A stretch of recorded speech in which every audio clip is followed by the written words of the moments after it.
हाँ तो प्यारे बच्चों, कैसे हैं आप लोग। उम्मीद करते हैं कि एकदम अच्छे से होंगे और मन लगा करके पढ़ाई कर रहे होंगे। और आज जो प्यारे बच्चों चैप्टर शुरू होने वाला है ना, इतना जबरदस्त चैप्टर है कि जिसका इंतजार बच्चे साल भर करते हैं। और बच्चे अक्सर टीचर को परेशान करते हैं कि सर आप हमें ये वाला चैप्टर तो पढ़ा ही दीजिए। तो लो प्यारे बच्चों, आज आपको परेशान करने का जरूरत नहीं है, क्योंकि हम खुद इस चैप्टर को बहुत ही बेहतरीन तरीके से पढ़ाते हैं। शायद जिस तरीके से आप उम्मीद लगा करके बैठे हैं ना, उससे भी बेहतरीन तरीके से हम आपको प्यारे बच्चों आज पढ़ाने वाले हैं। लेकिन हाँ, सबसे पहले प्यारे बच्चों हम आप लोगों से एक चीज कहना चाहेंगे कि आज का यह क्लास बहुत ज्यादा शेयर होना चाहिए। आज तक पूरे साल भर में आप लोग उतना शेयर नहीं किए होंगे जितना शेयर आप लोग करिए, और अभी करिए प्यारे बच्चों, इसी क्लास में करिए। और आज हम मान करके चल रहे हैं कि कम से कम भाई 4000 से ज्यादा बच्चे लाइव क्लास में तो जुड़ेंगे ही जुड़ेंगे, ठीक है ना। तो आप लोगों को प्यारे बच्चों आज सब जगह पर शेयर करना है। सबसे पहले तो आप लोग ना जल्दी जल्दी से व्हाट्सएप पर शेयर कर दीजिए। जितने भी सारे व्हाट्सएप पर जुड़े हुए हैं अपने दोस्तों के बीच ना जल्दी से आप लोग शेयर कर दीजिए। अगर आपके दोस्त पढ़ना चाहते हैं तो उनको फोन करके बोल दीजिए कि भाई जल्दी से आ जाओ और यहां पर पढ़ लो। तो जितने भी व्हाट्सएप है वहां पर शेयर कर दीजिए, व्हाट्सएप पर अपने दोस्तों को शेयर कर दीजिए। व्हाट्सएप पर प्यारे बच्चों जितने भी सारे ग्रुप हैं, व्हाट्सएप पर जितने भी सारे ग्रुप हैं वहां पर आप शेयर कर दीजिए जितना जल्दी से जल्दी। और सबसे मुख्य चीज प्यारे बच्चों, आप लोग ना जल्दी से इसके लिंक को स्टेटस में लगा लीजिए। लिंक को कॉपी करिए और जल्दी से ना आप लोग स्टेटस में लगा लीजिए। उसके अलावा जो बच्चे टेलीग्राम पर जुड़े हुए हैं उनसे टेलीग्राम पर बोल दीजिए कि हाँ भाई जल्दी से आ जाओ और जनन चैप्टर स्टार्ट हो चुका है। इसके अलावा जो बच्चे इंस्टाग्राम पर है उनसे भी बोल दीजिए। यानी कि कोई भी जगह ऐसा नहीं होना चाहिए जो कि आज छूट जाए प्यारे बच्चों। और आज हम आपसे उम्मीद लगा करके बैठे हुए हैं कि सभी बच्चे हर एक जगह पर इस क्लास को शेयर करेंगे, ठीक है ना। आज हमारा पूरा विश्वास है कि सभी बच्चे हर एक जगह पर आप लोग इस क्लास को शेयर करेंगे। और कम से कम आज के इस क्लास में 3500 बच्चे जुड़ेंगे ना, 3 के या फिर 3.5 के बच्चे जुड़ जाएंगे, तभी हम इस क्लास को शुरू करेंगे। एक बार हम आपसे पूछना चाहते हैं कि प्यारे बच्चों आप हमें यह बता दीजिए कि आज के क्लास में कम से कम कितने बच्चे लाइव क्लास में जुड़ने चाहिए। आप लोग हमें बताइए, आज के इस क्लास में कम से कम कितने बच्चे लाइव क्लास में जुड़ने चाहिए। और अगर जुड़ने चाहिए तो फिर इसके लिए आपको क्या करना पड़ेगा, जल्दी से बताइए। आपको भरपूर शेयर करना होगा। तो आज जितना ज्यादा से ज्यादा हो सके आप लोग क्लास को शेयर कर दीजिए, ठीक है ना। सभी बच्चे जल्दी से जल्दी आप लोग क्या करिए, क्लास को शेयर करिए। हम भी प्यारे बच्चों क्लास को शेयर कर देते हैं, सभी जगह पर शेयर कर देते हैं। हाँ, जल्दी से आप लोग क्लास को शेयर कर दीजिए, ठीक है ना। जल्दी से आप लोग क्लास को शेयर कर दीजिए।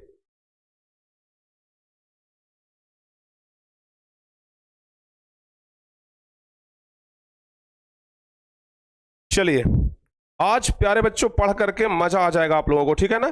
आज इस चैप्टर को पढ़ने के बाद ना आप कहेंगे कि हाँ सर सचमुच में आज हम कोई चैप्टर पढ़े हैं और इतने बेहतरीन तरीके से सर हम ये चैप्टर आज तक कभी नहीं पढ़े थे। ये प्यारे बच्चों आप लोग कहेंगे। देखिए बच्चे लिखना शुरू कर दिए हैं, सर आज तो कम से कम 4 के 5 के 7 के 10 के होना ही चाहिए। तो चलिए प्यारे बच्चों जल्दी जल्दी से ना आप लोग क्लास को शेयर करिए, ठीक है। कम से कम 3000 बच्चे जुड़ेंगे तभी हम आज की इस क्लास को स्टार्ट ही करेंगे। आज प्यारे बच्चों हम आपको क्या पढ़ाने वाले हैं पता है ना। आज आप लोगों का सबसे फेवरेट और सबसे चहेता जो चैप्टर है वो है प्यारे बच्चों जनन। और आज हम लोग ना जनन चैप्टर को पढ़ने वाले हैं बहुत ही बेहतरीन तरीके से, एकदम बारीकी से प्यारे बच्चों बताएंगे, एकदम बेसिक से बताएंगे और सब कुछ हम आपको बताएंगे, ठीक है। यस, चलिए बहुत बढ़िया। और हाँ, एक बात और बता दें कि आप लोगों के मेहनत से प्यारे बच्चों, आप लोगों के मेहनत से, आप लोगों की कृपा से, आप लोगों के आशीर्वाद से, जो कुछ भी कह ले आपके माता पिता के आशीर्वाद से, जैसे भी हो प्यारे बच्चों, लेकिन अपना परिवार अब बहुत जल्द 1 मिलियन का होने वाला है, ठीक है ना। अपना परिवार अब बहुत जल्द ना 1 मिलियन का होने वाला है। और इस 1 मिलियन में ना आपका प्यारे बच्चों बहुत ज्यादा योगदान है। इस 1 मिलियन के परिवार में आपका योगदान बहुत ज्यादा है और आपके योगदान के बिना ये संभव भी नहीं था। जब तक आप लोग का योगदान नहीं मिलता ना, संभव भी नहीं था। और अब हम लोग प्यारे बच्चों बस कुछ ही कदम दूर रह गए हैं। तो आज जितना ज्यादा से ज्यादा हो सके आप लोग शेयर करिए और इसको ना जल्दी से प्यारे बच्चों 10 लाख के डाटा के पास पहुंचाइए। यानी कि जल्दी से अपना ये परिवार 10 लाख का प्यारे बच्चों हो जाना चाहिए, ठीक है। तो जितना ज्यादा से ज्यादा हो सके आप लोग सब्सक्राइब करिए, अपने सभी दोस्तों को बोलिए सब्सक्राइब करने के लिए, ताकि अपना ये परिवार जल्दी से 10 लाख का हो जाए, यानी कि 1 मिलियन का हो जाए। और इंस्टाग्राम पर कल बहुत सारे बच्चों से हम बातचीत किए थे, आप लोग आए थे इंस्टाग्राम पर हमारे साथ जुड़े थे, हमें बहुत ही अच्छा लगा। जो बच्चे अभी तक हमें इंस्टाग्राम पर फॉलो नहीं किए हैं वो बच्चे ना ध्यान रखिएगा, target board official official, OFFICIAL, target board official search करिएगा। इंस्टाग्राम पर प्यारे बच्चों आप हमारे साथ जुड़ जाएंगे और वहां पर ना हम आप लोगों से अक्सर बातचीत करते हैं एकदम फेस टू फेस। यहां पर तो सिर्फ आपका हम कमेंट देख पाते हैं, लेकिन वहां पर हम फेस टू फेस बातचीत करेंगे और टेलीग्राम पर भी आप लोग हमारे साथ जरूर जुड़ जाइएगा।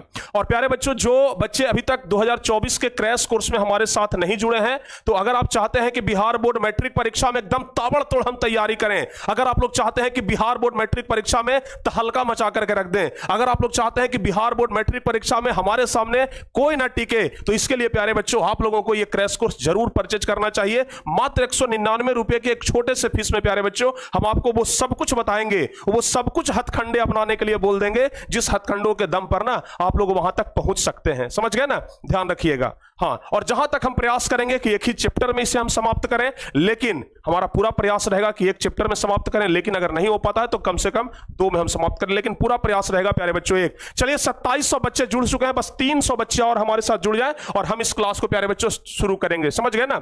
बस 300 बच्चे हमारे साथ और जुड़ जाएं और हम इस क्लास को क्या करेंगे, स्टार्ट कर देंगे। ओके, चलिए प्यारे बच्चों, तो आप आज ना आप लोगों को हम बताते हैं कि सबसे पहले हम आपको क्या पढ़ाने वाले हैं। देखिए प्यारे बच्चों, आपको पता है कि जनन क्या होता है, आप लोगों को अच्छे तरीके से पता है कि जनन क्या होता है, ठीक है ना? जनन यानी कि अपने जैसे समान संतान की उत्पत्ति करना ही क्या कहलाता है, जनन कहलाता है। जिस प्रक्रम के द्वारा, ध्यान रखिएगा, जिस जैव प्रक्रम के द्वारा, जिस जीव प्रक्रम के द्वारा कोई व्यक्ति या कोई जीव अपने जैसे समान संतान को जन्म देता है ना, उसी को जनन कहते हैं। ठीक है, जैसे अगर कोई व्यक्ति है, अगर कोई आदमी है, तो वो आदमी के बच्चे को यानी कि अपने जैसे समान संतान को जन्म देगा। अगर कोई जानवर है तो वो जानवर के बच्चे अपने जैसे समान संतान को जन्म देता है। आपको तो सब कुछ पता है। तो ये सब कुछ प्यारे बच्चों हम आपको आज बताने वाले हैं कि आखिर अपने ही जैसे समान संतान को जन्म क्यों देता है। ठीक है ना? अपने ही जैसे समान संतान को जन्म क्यों देता है, ये ना आज हम आपको बताने वाले हैं एकदम जबरदस्त तरीके से। ठीक है, हाँ जी, ध्यान रखिएगा। हो जाएगा ना? जल्दी से बताइए एक बार। Yes sir, yes sir, yes sir, बहुत बढ़िया। और प्यारे बच्चों शेयर भी करते चलिए आप लोग, ठीक है ना? हाँ, और आप लोग ना शेयर भी करते चलिए, जितना जल्द से जल्द हो सके प्यारे बच्चों आप लोग ना जल्दी से जल्दी शेयर कर दीजिए। ठीक है, हाँ।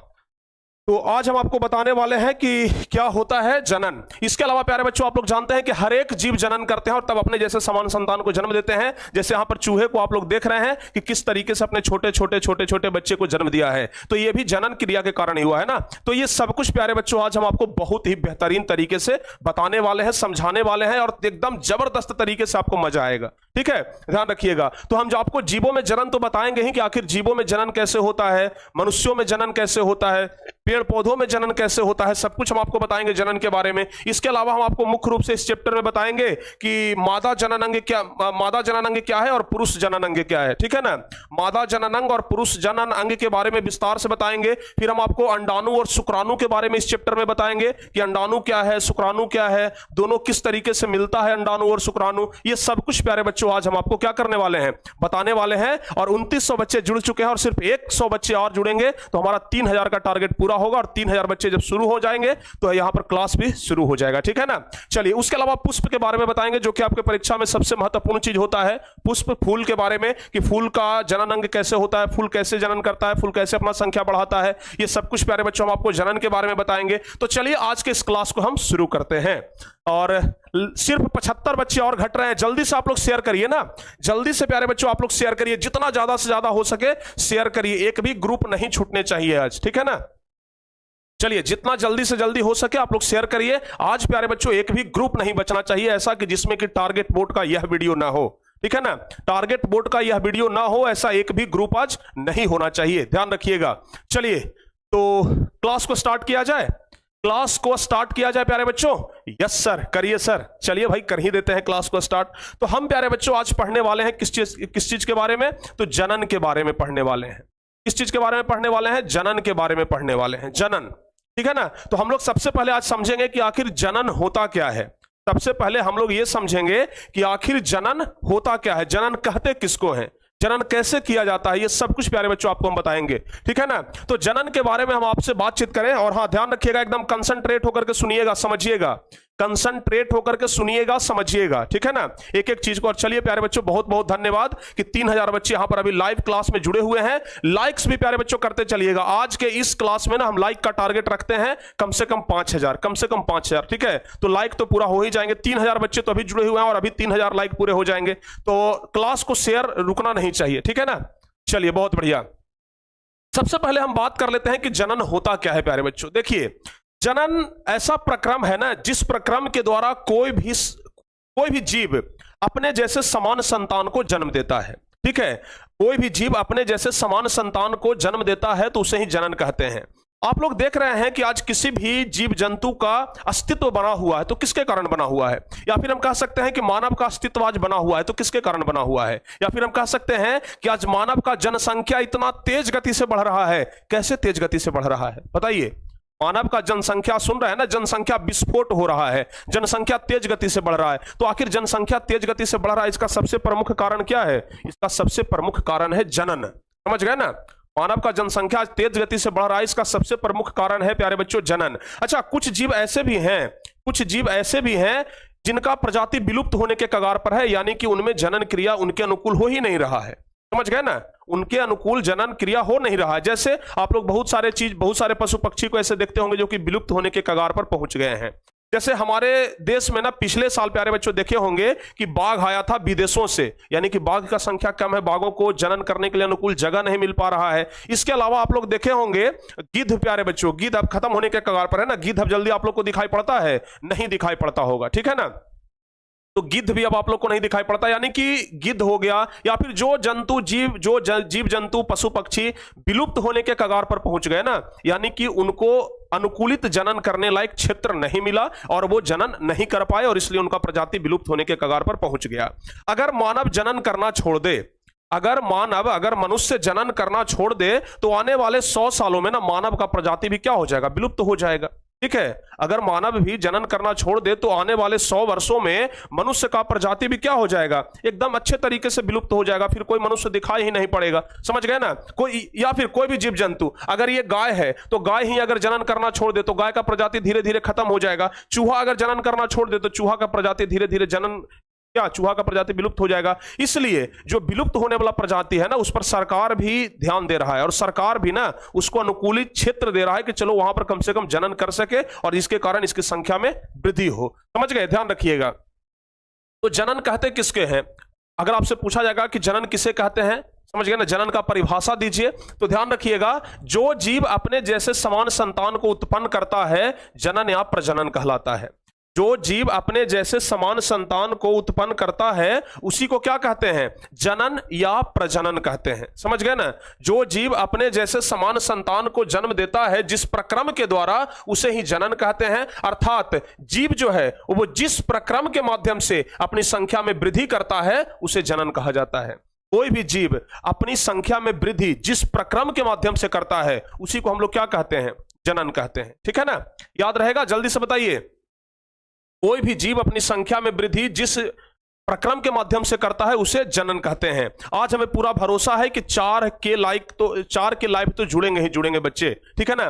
3300 बच्चे जुड़े हुए हैं, अगर 700 बच्चे और जुड़ जाएं तो यहां पर आराम से हम लोगों का जो लाइव का जो होगा ना वो 4000 बच्चे आराम से जुड़ जाएंगे, ठीक है, ध्यान रखिएगा। और हाँ, 20 तारीख को आप लोग डेट याद रख लीजिएगा, 20 तारीख को 1 मिलियन का फंक्शन होने वाला है। ऑनलाइन ही प्यारे बच्चों आप लोग देखेंगे, ठीक है ना। तो 20 तारीख डेट आप लोग ध्यान रखिएगा, 20 तारीख को भूल मत जाइएगा। समझ गए।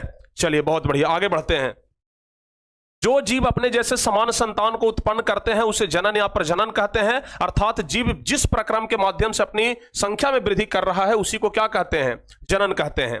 और जिस प्रकार से प्यारे बच्चों ध्यान रखिएगा, हम लोगों के पोषण के लिए, किस प्रकार से हम लोगों के पोषण के लिए भोजन जरूरी है ना, जिस प्रकार से हम लोगों के पोषण के लिए भोजन जरूरी है, वायु जरूरी है ना, ऑक्सीजन जरूरी है, उसी तरीके से हम अपनी संख्या को बरकरार रखें, हम अपने अस्तित्व को बरकरार रखें तो उसके लिए जनन जरूरी है। यानी कि जनन भी मानव जीवन का एक प्रमुख अंग है, एक प्रमुख पात्र है, एक प्रमुख क्या कह सकते हैं, एक प्रमुख कार्य है। समझ गए ना, जनन भी मानव जीवन का एक प्रमुख कार्य है, जिसके बदौलत ही वो कोई भी जीव जंतु अपनी प्रजाति को बचा करके रखता है, अपने अस्तित्व को बचा करके रखता है। समझ गए ना।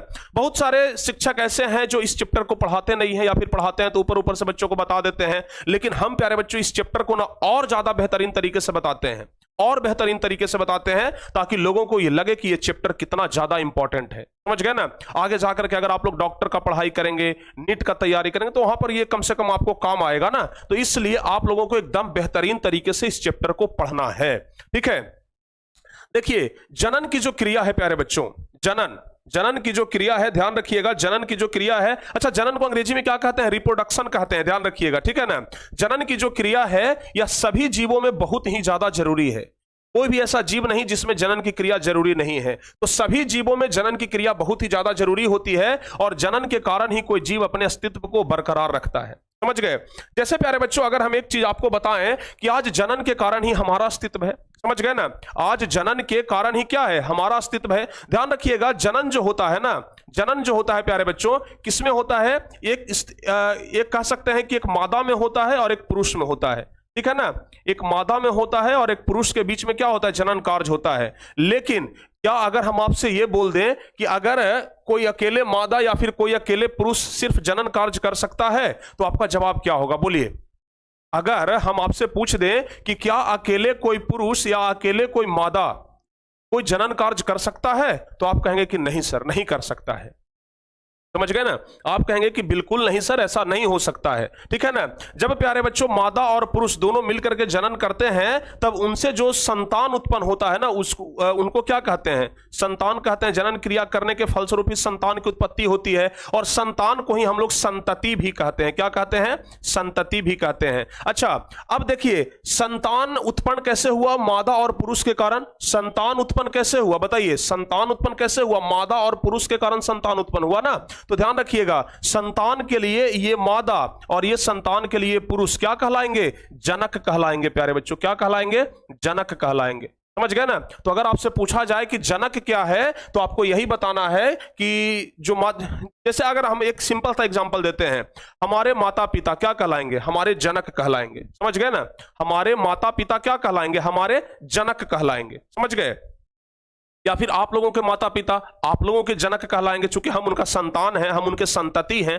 ठीक है ना। तो वो हमारे जनक हुए। समझ गए। अब किसी से ये पूछिएगा कि जनक किसे कहते हैं, अपने दादी से जाकर के पूछ लीजिएगा ना कि बताइए दादी जनक क्या है, वो बोलेंगे कि सीता जी के पिताजी का नाम जनक है। समझ गए ना। तो वो वाला जनक के बारे में हम बात नहीं कर रहे हैं। समझ गए ना। यहां पर जनक कहने का मतलब हुआ कि जो जन्म दिया। समझ गए ना। जो हमें जन्म दिया वो क्या कहलाएगा, जो हमें जन्म दिया वो क्या कहलाएगा, वो जनक कहलाएगा। ऐसा ना बोल दीजिएगा कि सीता जी के पिता को जनक जी का। समझ गए ना। तो ये बिल्कुल गलत हो जाएगा। तो ध्यान रखिएगा प्यारे बच्चों, मादा और पुरुष को ही क्या कहा जाता है, जनक। यानी कि जो संतान की उत्पत्ति करता है उसे हम लोग क्या कहते हैं, जनक कहते हैं। जो संतान की उत्पत्ति करता है उसे जनक कहते हैं, और जो जन्म लेता है उसे क्या कहते हैं, संतान कहते हैं, या फिर संतान को ही संतति भी कहा जाता है। समझ गए ना। तो ध्यान रखिएगा, याद रखिएगा एकदम अच्छे तरीके से कि जनन की क्रिया में भाग लेने वाले को जनक कहते हैं। यानी कि जो जनन की क्रिया में भाग लिया उसे जनक कहते हैं। यानी कि संतान की उत्पत्ति कैसे हुई, बताइए। अगर किसी संतान की उत्पत्ति हुई तो कैसे हुई, क्योंकि मादा और पुरुष जनन क्रिया में भाग लिए। समझ गए ना। ये मादा और ये पुरुष जनन क्रिया में भाग लिए, तब जाकर के संतान की उत्पत्ति हुई ना। तो जो जनन क्रिया में भाग लिए उनको क्या कहा जाता है, जनक कहा जाता है। याद रहेगा, हाँ या ना बोलिए जल्दी से। जो जनन क्रिया में भाग लिए उन्हें क्या कहा जाता है, जनक कहा जाता है। और एक बात और ध्यान रखिएगा कि जनन की क्रिया के फलस्वरूप, अभी हम आपको बताएं कि जनन की क्रिया के फलस्वरूप जिसका निर्माण या जन्म होता है उसे संतान या संतति कहते हैं। यानी कहने का मतलब हुआ कि ये दोनों जब जनन किए, मादा और पुरुष मिलकर के जब जनन किए, और ये जनन करने के फलस्वरूप जिनका निर्माण हुआ, जिनका उत्पत्ति हुआ, उसे ही हम लोग क्या कहते हैं, संतान या संतति कहते हैं। बताइए आप लोग जनन समझ गए, जनन प्यारे बच्चों आप लोग समझ गए, जल्दी से बताइए। जनन समझ गए, संतान समझ गए, जनक समझ गए, जल्दी से बताइए। आप लोगों को जनन समझ में आ गया, ठीक है। संतान समझ में आ गया कि संतान किसे कहते हैं, उसके अलावा जनक समझ में आ गया होगा कि जनक किसे कहते हैं। ये तीन चीजें आप लोग समझ गए। चलिए अब हम लोग आगे बढ़ते हैं और आपको जनन के बारे में कुछ और विस्तार से बताते हैं। समझ गए ना। अभी हम आपसे प्यारे बच्चों क्या पूछें, बताइए। अभी हम आपसे क्या पूछे, अभी हम आपसे यहां पर पूछे थे ना कि अगर, अभी हम आपसे यहां पर क्या पूछे थे, अगर अभी हम आपसे यहां पर पूछे थे कि जनन में अगर सिर्फ प्यारे बच्चों महिला भाग ले, यानी कि सिर्फ अगर मादा भाग ले तो क्या जनन का कार्य हो सकता है, या फिर सिर्फ अगर पुरुष भाग ले तो क्या मादा का कार्य हो सकता है। ठीक है ना, सिर्फ जनन की क्रिया में अगर सिर्फ मादा भाग ले तो क्या हो सकता है, सिर्फ पुरुष भाग ले तो क्या हो सकता है। या फिर हम आपसे ये चीज कहें कि देखो भाई, जनन की क्रिया के लिए दो लोगों का होना बहुत जरूरी है। हम आपसे यह भी कह सकते हैं कि जनन की क्रिया के लिए दो लोगों का होना बहुत जरूरी है, जिसमें एक पुरुष हो और एक मादा हो। लेकिन क्या बिना दो लोगों के जनन का क्रिया हो सकता है? आप में से बहुत सारे बच्चे लिख रहे हैं कि नहीं हो सकता है सर, लेकिन जो बच्चे नहीं लिख रहे हैं ना, उनका जवाब गलत है। समझ गए ना, जो बच्चे लिख रहे हैं कि नहीं सर नहीं हो सकता है, उनका जवाब बिल्कुल गलत है। समझ गए, ध्यान रखिएगा प्यारे बच्चों, बिना दो लोगों के भी जनन का क्रिया हो सकता है। ठीक है ना, बिना दो लोगों के भी जनन का क्रिया हो सकता है। समझ गए, लेकिन वो किसमें होता है आपको आगे बताएंगे। वो होता है एक कोशिकीय जीव में। ठीक है ना, वो होता है एक कोशिकीय जीव में। अच्छा, ये चीज, एक चीज और हम आपसे पूछते हैं, अगर प्यारे बच्चों जनन क्रिया ना हो, हम मानवों की बात करते हैं मुख्य रूप से। ठीक है, हम मुख्य रूप से मानवों की बात करते हैं। अगर मानवों में आज के डेट में अगर हम बात करें कि अगर मानवों में जनन ना हो, आज के डेट में हम मुख्य रूप से बात करते हैं कि अगर मानव में प्यारे बच्चों, मानव में अगर जनन ना हो तो क्या संतान की उत्पत्ति हो सकती है, हां या ना? मतलब बिना जनन किए हुए संतान की उत्पत्ति हो सकती है, हां या ना? जल्दी से बताइए, फटाफट से बता दीजिए। बिना जनन किए हुए संतान की उत्पत्ति हो सकती है, हां या ना?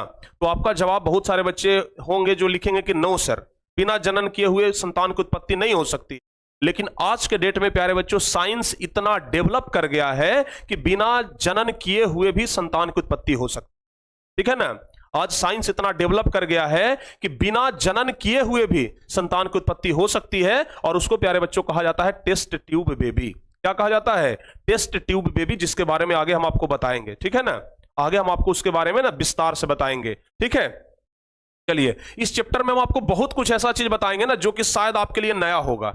बहुत कुछ ऐसा चीज बताएंगे जो शायद आपके लिए क्या होगा, नया होगा। किसी किसी व्यक्ति को देखते होंगे ना कि सिर्फ बेटी ही होता है, बेटा नहीं होता है। ठीक है ना, तो उनमें क्या कारण है भाई? महिला में दिक्कत है, पुरुष में दिक्कत है, ये भी हम आपको इस चैप्टर में बताएंगे। ठीक है ना, तो इस चैप्टर में ना हम आपको वो अनमूल्य चीज बताने वाले हैं ना, जो कि आपके लिए काफी ज्यादा क्या होगा प्यारे बच्चों, शानदार होगा। चलिए आगे बढ़ते हैं हम लोग अब, और आपको बताते हैं कि जनन जो है ना प्यारे बच्चों, ध्यान रखिएगा, जनन जो है वो दो प्रकार के होते हैं। यानी कि यहां पर जो हम आपको बताने वाले हैं जनन के बारे में, ध्यान रखिएगा, ये जो जनन होते हैं ना, ये दो प्रकार के होते हैं। एक तो होता है लैंगिक जनन। चलिए पहले अलैंगिक लिखते हैं हम, पहले क्या लिखते हैं? अलैंगिक, अलैंगिक। और दूसरा होता है प्यारे बच्चों लैंगिक जनन। ठीक है ना, दूसरा होता है लैंगिक जनन। आपसे परीक्षा में सवाल पूछा जाता है कि जनन कितने प्रकार के होते हैं। ठीक है, आपसे परीक्षा में सवाल पूछा जाता है कि जनन कितने प्रकार के होते हैं, तो आपका जवाब क्या होगा? आपसे परीक्षा में सवाल पूछा जाएगा कि जनन कितने प्रकार के होते हैं, तो आपका जवाब क्या होगा? दो प्रकार के होते हैं। एक तो होता है अलैंगिक जनन और दूसरा होता है लैंगिक जनन। ठीक है, अब देखिए आप लोगों को जो हम बता रहे थे ना कि लैंगिक जनन क्या होता है और अलैंगिक जनन क्या होता है, यानी कि एकल जीव भाग ले सकते हैं कि नहीं ले सकते हैं। चलिए यहां से ना आप लोगों को समझ में आ जाएगा। एक बात प्यारे बच्चों ध्यान रखिएगा, ये जो अलैंगिक जनन है ना और ये जो लैंगिक जनन है, देखिए नाम से आपको पता चल रहा होगा, नाम से बहुत कुछ पता चल जाता है। नाम से पता चल रहा है कि अलैंगिक, और ये है प्यारे बच्चों लैंगिक। ठीक है, यानी कि इसमें ना दो जीव भाग लेते हैं, चूंकि ये लैंगिक जनन है। समझ गए ना, इसमें लैंगिक जनन है तो दो अलग अलग लिंग वाले ना लोग भाग लेते हैं। जैसे ये जो लैंगिक जनन है तो इसमें प्यारे बच्चों एक स्त्रीलिंग का जरूरत पड़ेगा, एक स्त्रीलिंग का जरूरत पड़ेगा और दूसरा जरूरत पड़ेगा पुल्लिंग का।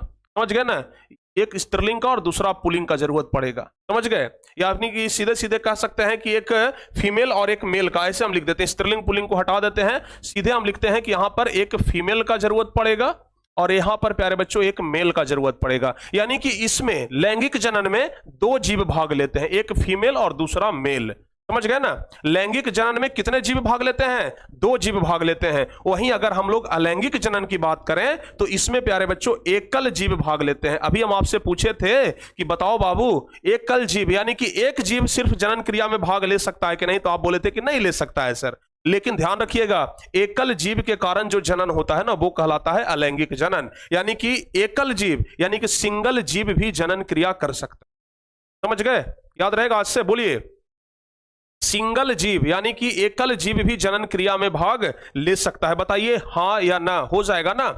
यस सर, बहुत बढ़िया। तो ध्यान रखिएगा, अलैंगिक जनन और लैंगिक जनन समझ में आया। इसमें प्यारे बच्चों एकल जीव भाग लेते हैं और इसमें 2 अलग अलग लिंग वाले जीव भाग लेते हैं, उसे कहते हैं लैंगिक जनन। और ये हो गया प्यारे बच्चों हमारा क्या? अलैंगिक जनन। बताइए याद रहेगा जल्दी से, हाँ या ना? अगर याद रहेगा तो प्यारे बच्चों एक बार जल्दी से क्लास में जल्दी से बताइए कि हाँ सर याद रहेगा, और क्लास को एक बार जबरदस्त तरीके से प्यारे बच्चों शेयर करिए। बस 400 बच्चे बचे हुए हैं 4000 में, 400 बच्चे बस बचे हुए हैं 4000 में, और हमें पूरा भरोसा है कि जल्दी से आप लोग उसे शेयर करके ना कंप्लीट करेंगे। और आज तो प्यारे बच्चों आप लोग को करना ही होगा, ठीक है ना? आज आप लोग जरूर करेंगे, ऐसा हमें पूरा भरोसा है। तो जल्दी से जल्दी आप लोग क्लास को शेयर करिए, जितना जल्दी से जल्दी हो सके आप लोग क्लास को शेयर करिए, ज्यादा से ज्यादा शेयर करिए, ठीक है? चलिए तो हम लोग लैंगिक और अलैंगिक के बारे में बात करते हैं, ठीक है ना? लैंगिक और अलैंगिक के बारे में बात करते हैं कि लैंगिक जनन क्या होता है और अलैंगिक जनन क्या होता है। याद रखिएगा प्यारे बच्चों, जनन की क्रिया में 2 चरण होती है, यानी कि जनन का जो क्रिया होता है वो 2 चरणों में संपन्न होता है, जिसमें पहला हम आपको क्या बताए? अलैंगिक जनन, और दूसरा क्या बताए? लैंगिक जनन। पहला क्या बताए? अलैंगिक जनन, और दूसरा क्या बताए? लैंगिक जनन। याद रहेगा ना? जल्दी से बताइए। यस सर, बहुत बढ़िया। तो पहला होता है अलैंगिक जनन। पहला क्या होता है? अलैंगिक जनन। और अभी अभी हम आपको इस चैप्टर में बताए हैं, ध्यान रखिएगा, अभी अभी हम आपको बताए हैं कि जो अलैंगिक जनन होता है इसमें सिंगल जीव भाग लेता है। कितना? सिंगल, यानी कि इसमें डबल का जरूरत नहीं है। अलैंगिक जरूरत में ना 2 लोगों का जरूरत नहीं है जनन क्रिया करने के लिए। अलैंगिक में 2 लोगों का जरूरत नहीं है, एकल जीव यानी कि सिंगल जीव भाग लेता है और जनन का क्रिया वहीं से हो जाता है। सोच करके देखिए, जरा सोच करके देखिए ना कि अलैंगिक जनन किस प्रकार का जनन है, किसमें सिंगल जीव भाग लेता है और जनन का क्रिया प्यारे बच्चों हो जाता है। चलिए कौन सा ऐसा जीव है भाई, कौन सा ऐसा जीव है, जरा उसके बारे में हम लोग पढ़ लेते हैं। तो अलैंगिक जनन के बारे में अगर हम लोग बात करें तो ध्यान रखिएगा, जनन की वैसी प्रक्रिया, आपसे पूछा जाएगा कि अलैंगिक जनन किसे कहते हैं। तो ध्यान रखिएगा, जनन की वैसी प्रक्रिया जिसमें एकल जीव भाग लेकर के नए जीव का निर्माण करते हैं उसे अलैंगिक जनन कहते हैं। एकल जीव भाग लेते हैं और एकल जीव भाग लेकर के एक अपने जैसे नए जीव की उत्पत्ति करते हैं तो उसे कहते हैं प्यारे बच्चों, ध्यान रखिएगा, उसे कहते हैं हम लोग अलैंगिक जनन। उसे कहते हैं अलैंगिक जनन। जैसे हम आपको चलिए अलैंगिक जनन का ना कुछ एग्जांपल देते हैं, ठीक है? हम यहां पर पहले आपको अलैंगिक जनन का एग्जांपल देते हैं, ठीक है? अलैंगिक जनन, अलैंगिक जनन आखिर कैसे? आप लोग के मन में आ रहा है ना कि आखिर कैसे सिंगल जीव जनन क्रिया में भाग लेता होगा? इसमें ना प्यारे बच्चों क्या होता है कि जैसे कोई जीव होता है एक कोशिकीय, मान लिया जाए कि ये जीव इस प्रकार से है, समझ गए? मान लिया जाए ये कोई जीव है जो इस प्रकार से है, समझ गए ना?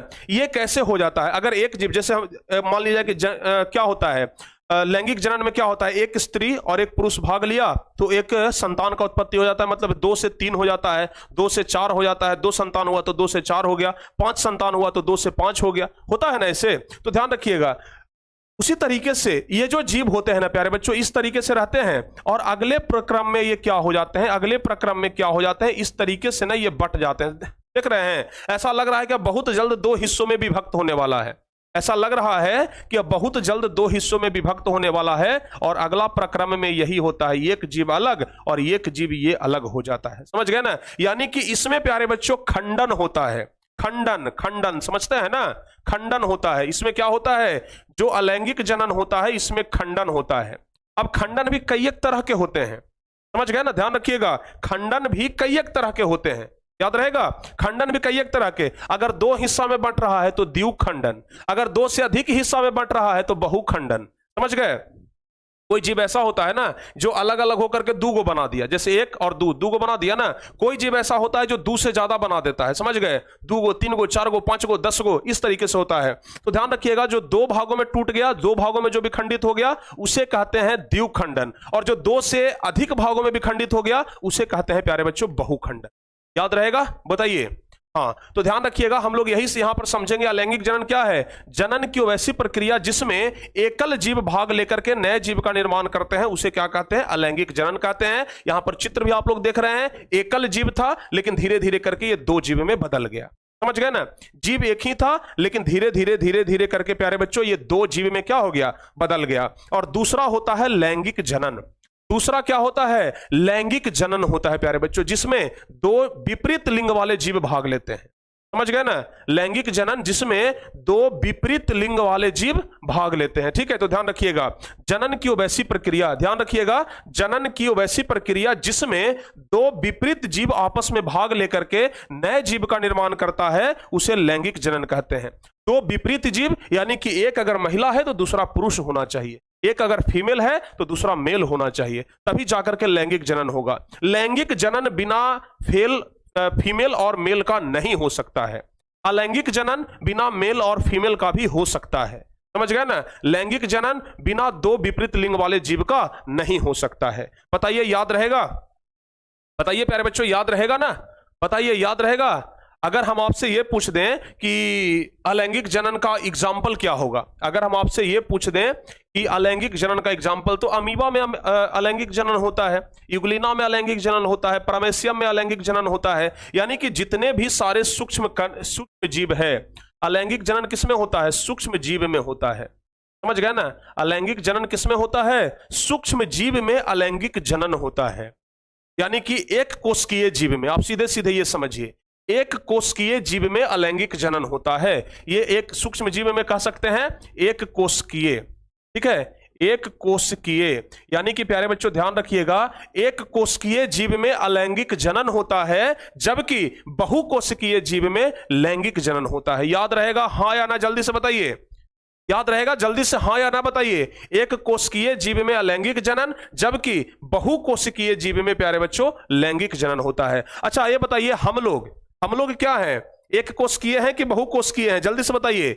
हम लोग क्या है भाई, मनुष्य हो गया, कुत्ता हो गया, बिलाई हो गया, गाय हो गया, भैंस हो गया, चूहा चुटरी जो बोल दीजिए, बिल्ली कुत्ता सियार बाघ जो भी बोल दीजिए, सब क्या है, एक कोशिकीय की बहुकोशिकीय, ये सब प्यारे बच्चों बहुकोशिकीय हैं। लेकिन अमीबा, यूग्लिना, पैरामेसियम, ईस्ट, ये सब क्या है, एक कोशिकीय। तो जितने भी एक कोशिकीय जीव हैं उनमें क्या होता है, अलैंगिक जनन, और जिसमें जो बहुकोशिकीय है उसमें लैंगिक जनन। देखिए हम ना आप लोगों को सिखा देंगे प्यारे बच्चों, समझ गए ना, सिखा देंगे आप लोगों को यहां पर कि किस तरीके से चीजों को याद किया जाता है। अच्छा बहुत सारे बच्चे कमेंट कर रहे थे ना कि सर सोशल साइंस हो गया, जैसे अभी हम रात में इंस्टाग्राम पर लाइव आए थे तो बहुत सारे बच्चे बोल रहे थे कि सर केमिस्ट्री का क्वेश्चन याद नहीं होता है, ठीक है ना। कुछ बच्चे बोलते हैं कि सर हिस्ट्री का क्वेश्चन याद नहीं होता है। तो आप लोगों के साथ में अगर इस प्रकार का समस्या है प्यारे बच्चों, तो कल सुबह में हम एक वीडियो ला रहे हैं कि आखिर कैसे याद करें, समझ गए ना, किसी भी प्रश्न को कैसे याद करें,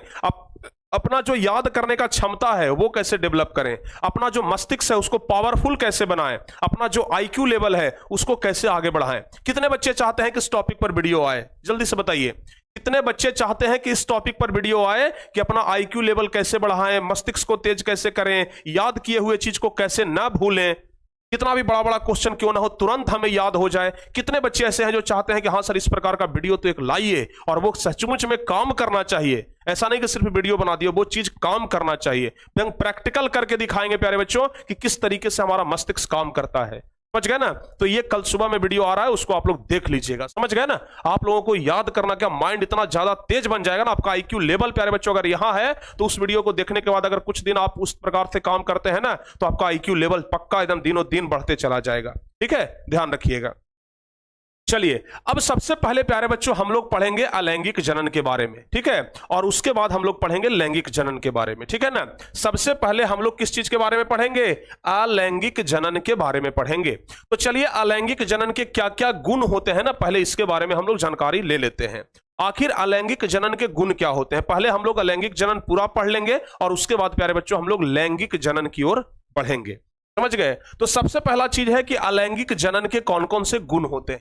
अलैंगिक जनन, देखिए अगर प्यारे बच्चों मादा और पुरुष के बारे में जानते होंगे, देखिए आप लोग 10th क्लास के बच्चे हैं भाई, ठीक है ना, और आप लोगों को बताने का जरूरत नहीं है कि किस तरीके से जनन होता है, या फिर जिसको हम लोग अंग्रेजी में क्या कहते हैं, सेक्स कहते हैं, समझ गए ना। अंग्रेजी में हम लोग क्या कहते हैं, सेक्स कहते हैं या फिर सेक्सुअल रिप्रोडक्शन भी कहते हैं, ठीक है ना। तो ध्यान रखिएगा किस तरीके से जनन किया जाता है प्यारे बच्चों। ये आप लोगों को 10th क्लास के बच्चों को, आजकल का जनरेशन ऐसा है ना कि 5 क्लास के बच्चों को भी बताने का जरूरत नहीं है कि जनन किस प्रकार से किया जाता है। तो ये कोई नया चीज नहीं है। तो आप लोगों को यह भी पता होगा कि जो पुरुष होते हैं उनमें क्या पाए जाते हैं, शुक्राणु पाए जाते हैं। क्या पाए जाते हैं, शुक्राणु पाए जाते हैं। और शुक्राणु जिसको प्यारे बच्चों स्पर्म कहा जाता है, स्पर्म, समझ गए ना। शुक्राणु जिसको कि क्या कहते हैं, स्पर्म कहते हैं। और आप लोगों को यह भी पता होगा कि मादा में प्यारे बच्चों अंडाणु पाया जाता है, ठीक है ना। आपको यह भी पता होगा कि मादा में क्या पाया जाता है, अंडाणु पाया जाता है। अंडाणु पाया जाता है जिसको हम लोग अंडा कहते हैं। अंडा को ना क्या अंग्रेजी में क्या बोलते हैं, सॉरी प्यारे बच्चों भूल गए हम, हाँ क्या बोलते हैं, ओबम बोलते हैं, ठीक है ना, ओबम बोलते हैं, ठीक है। तो ध्यान रखिएगा पुरुषों में स्पर्म पाया जाता है और महिलाओं में क्या, ओबम यानी कि अंडा पाया जाता है। और ये स्पर्म और ये अंडा दोनों जब एक साथ मिलते हैं ना, तब प्यारे बच्चों भ्रूण का निर्माण होता है और तब बच्चे पैदा होते हैं। समझ गए ना। इसके बारे में आगे हम आपको खैर बहुत विस्तार से बताने वाले हैं इस चैप्टर में। और हमें यह कहना है, मतलब हम सीधे सीधे आपको यह बता दें कि यह एक ऐसा चैप्टर है जो आपकी जिंदगी से जुड़ा हुआ चीज है। समझ गए ना, जिंदगी से जुड़ा हुआ चीज है और इस चीज को एकदम अच्छे तरीके से समझना है। समझ गए ना, इस चैप्टर को बिल्कुल अच्छे तरीके से समझना है आपको, ध्यान रखिएगा। तो ध्यान रखिएगा कि इसमें यानी कि अलैंगिक जनन में, जाहिर सी बात है कि अलैंगिक जनन में एकल जीव भाग ले रहे हैं, पुरुष और महिला तो इसमें भाग नहीं ले रहा है। अलैंगिक जनन में अभी हम आपको इतना बढ़िया से बताए कि पुरुष और महिला इसमें भाग नहीं लेते हैं। तो जाहिर सी बात है कि जब पुरुष और महिला भाग नहीं ले रहे हैं तो फिर प्यारे बच्चों इसमें स्पर्म तो बनता नहीं होगा। स्पर्म तो वहां पर ना बनता है जहां पर पुरुष भाग ले रहे हैं। समझ गए, पुरुष और महिला। तो चूंकि यहां पर पुरुष और महिला भाग नहीं ले रहे हैं इसलिए यहां पर शुक्राणु भाग नहीं लेता है, यानी कि स्पर्म यहां पर भाग नहीं लेता है। समझ रहे हैं बातों को ना, बातों को समझ रहे हैं ना। तो यहां पर शुक्राणु भाग नहीं लेता है और जाहिर सी बात है जब पुरुष भाग नहीं लेता है तो महिला भी भाग नहीं लेती है, यानी कि यहां पर अंडाणु भी भाग नहीं लेता है। समझ गए बात को, ध्यान रखिएगा। यहां पर पुरुष और महिला यानी कि अंडाणु और शुक्राणु दोनों में से कोई भाग नहीं लेते। समझ रहे हैं बातों को ना। तो यहां पर शुक्राणु और अंडाणु भाग नहीं लेते हैं। और जाहिर सी बात है, देखिए आगे प्यारे बच्चों हम आपको चैप्टर में पढ़ाएंगे, आगे हम आपको चैप्टर में पढ़ाएंगे कि पुरुषों में, ध्यान रखिएगा आगे हम आपको क्या चैप्टर में पढ़ाने वाले हैं, जरा ध्यान से समझिए। आगे हम आपको चैप्टर में पढ़ाने वाले हैं कि ये जो जनन है ना प्यारे बच्चों, ध्यान रखिएगा, ये जो जनन है ना, ये जनन है ना, ये मादा में भी होता है, मादा में भी होता है और ये पुरुषों में भी होता है। समझ गए ना, ये पुरुषों में भी होता है। और मादा से प्यारे बच्चों बनता है युग्मक। क्या बनता है, युग्मक, जो कि हम आपको आगे भी पढ़ाएंगे, लेकिन यहां पर थोड़ा सा जरूरत है तो हम आपको बता देते हैं। और यहां पर भी प्यारे बच्चों क्या बनता है, युग्मक बनता है। मादा में जो युग्मक बनता है उसे कहते हैं मादा युग्मक और नर में जो युग्मक बनता है उसे प्यारे बच्चों कहते हैं नर युग्मक। समझ गए, मादा में जो युग्मक बनता है उसे कहते हैं मादा युग्मक और नर में जो युग्मक बनता है उसे कहते हैं नर युग्मक। और ये मादा, ध्यान रखिएगा, ये मादा का प्यारे बच्चों स्पर्म, और ये सॉरी मादा का स्पर्म नहीं प्यारे बच्चों, पुरुषों का, ठीक है ना, मादा का अंडा, मादा का अंडाणु और ये पुरुषों का ना स्पर्म। समझ गए, ये दोनों जब आपस में क्या होते हैं, मिलते हैं, तो ये मिलने के फलस्वरूप प्यारे बच्चों निषेचित होते हैं।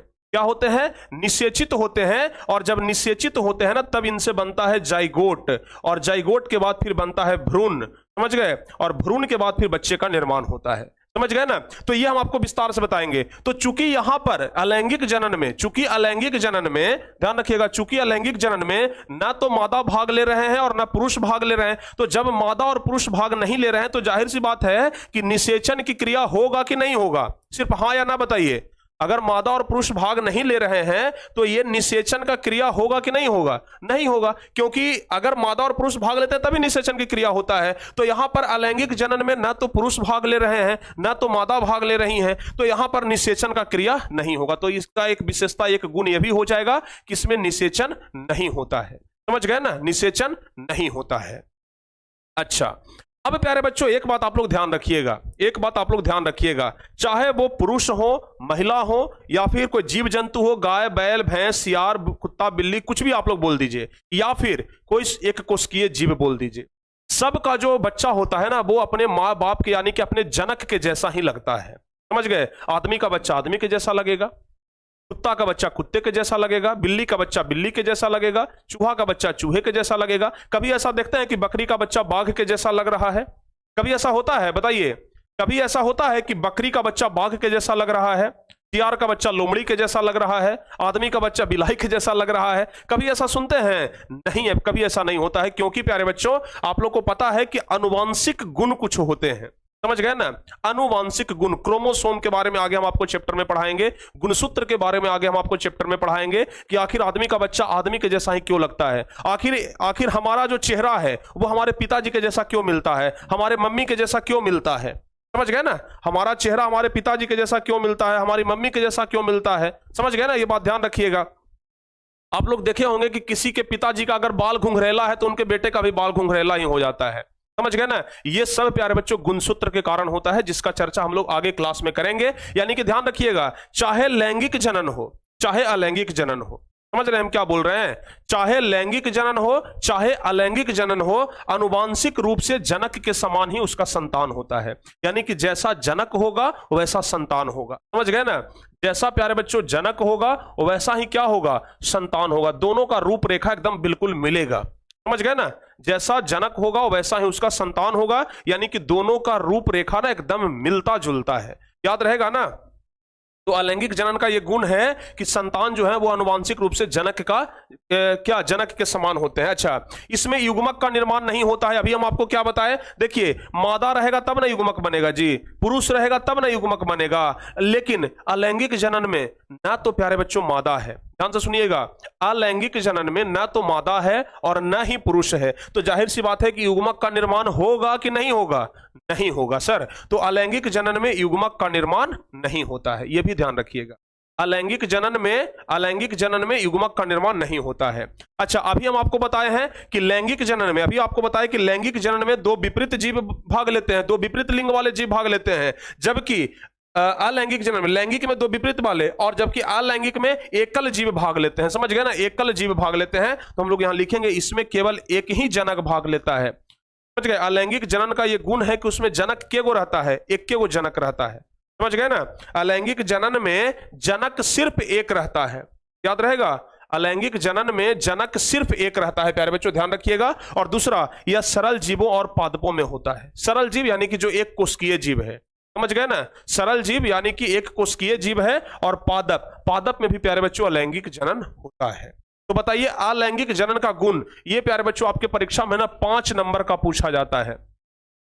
एक बात और इंपॉर्टेंट चीज बता दें, पूरे बायोलॉजी में अगर सबसे ज्यादा क्वेश्चन पूछा जाएगा तो आपके इसी चैप्टर से पूछा जाएगा, समझ रहे हैं बातों को?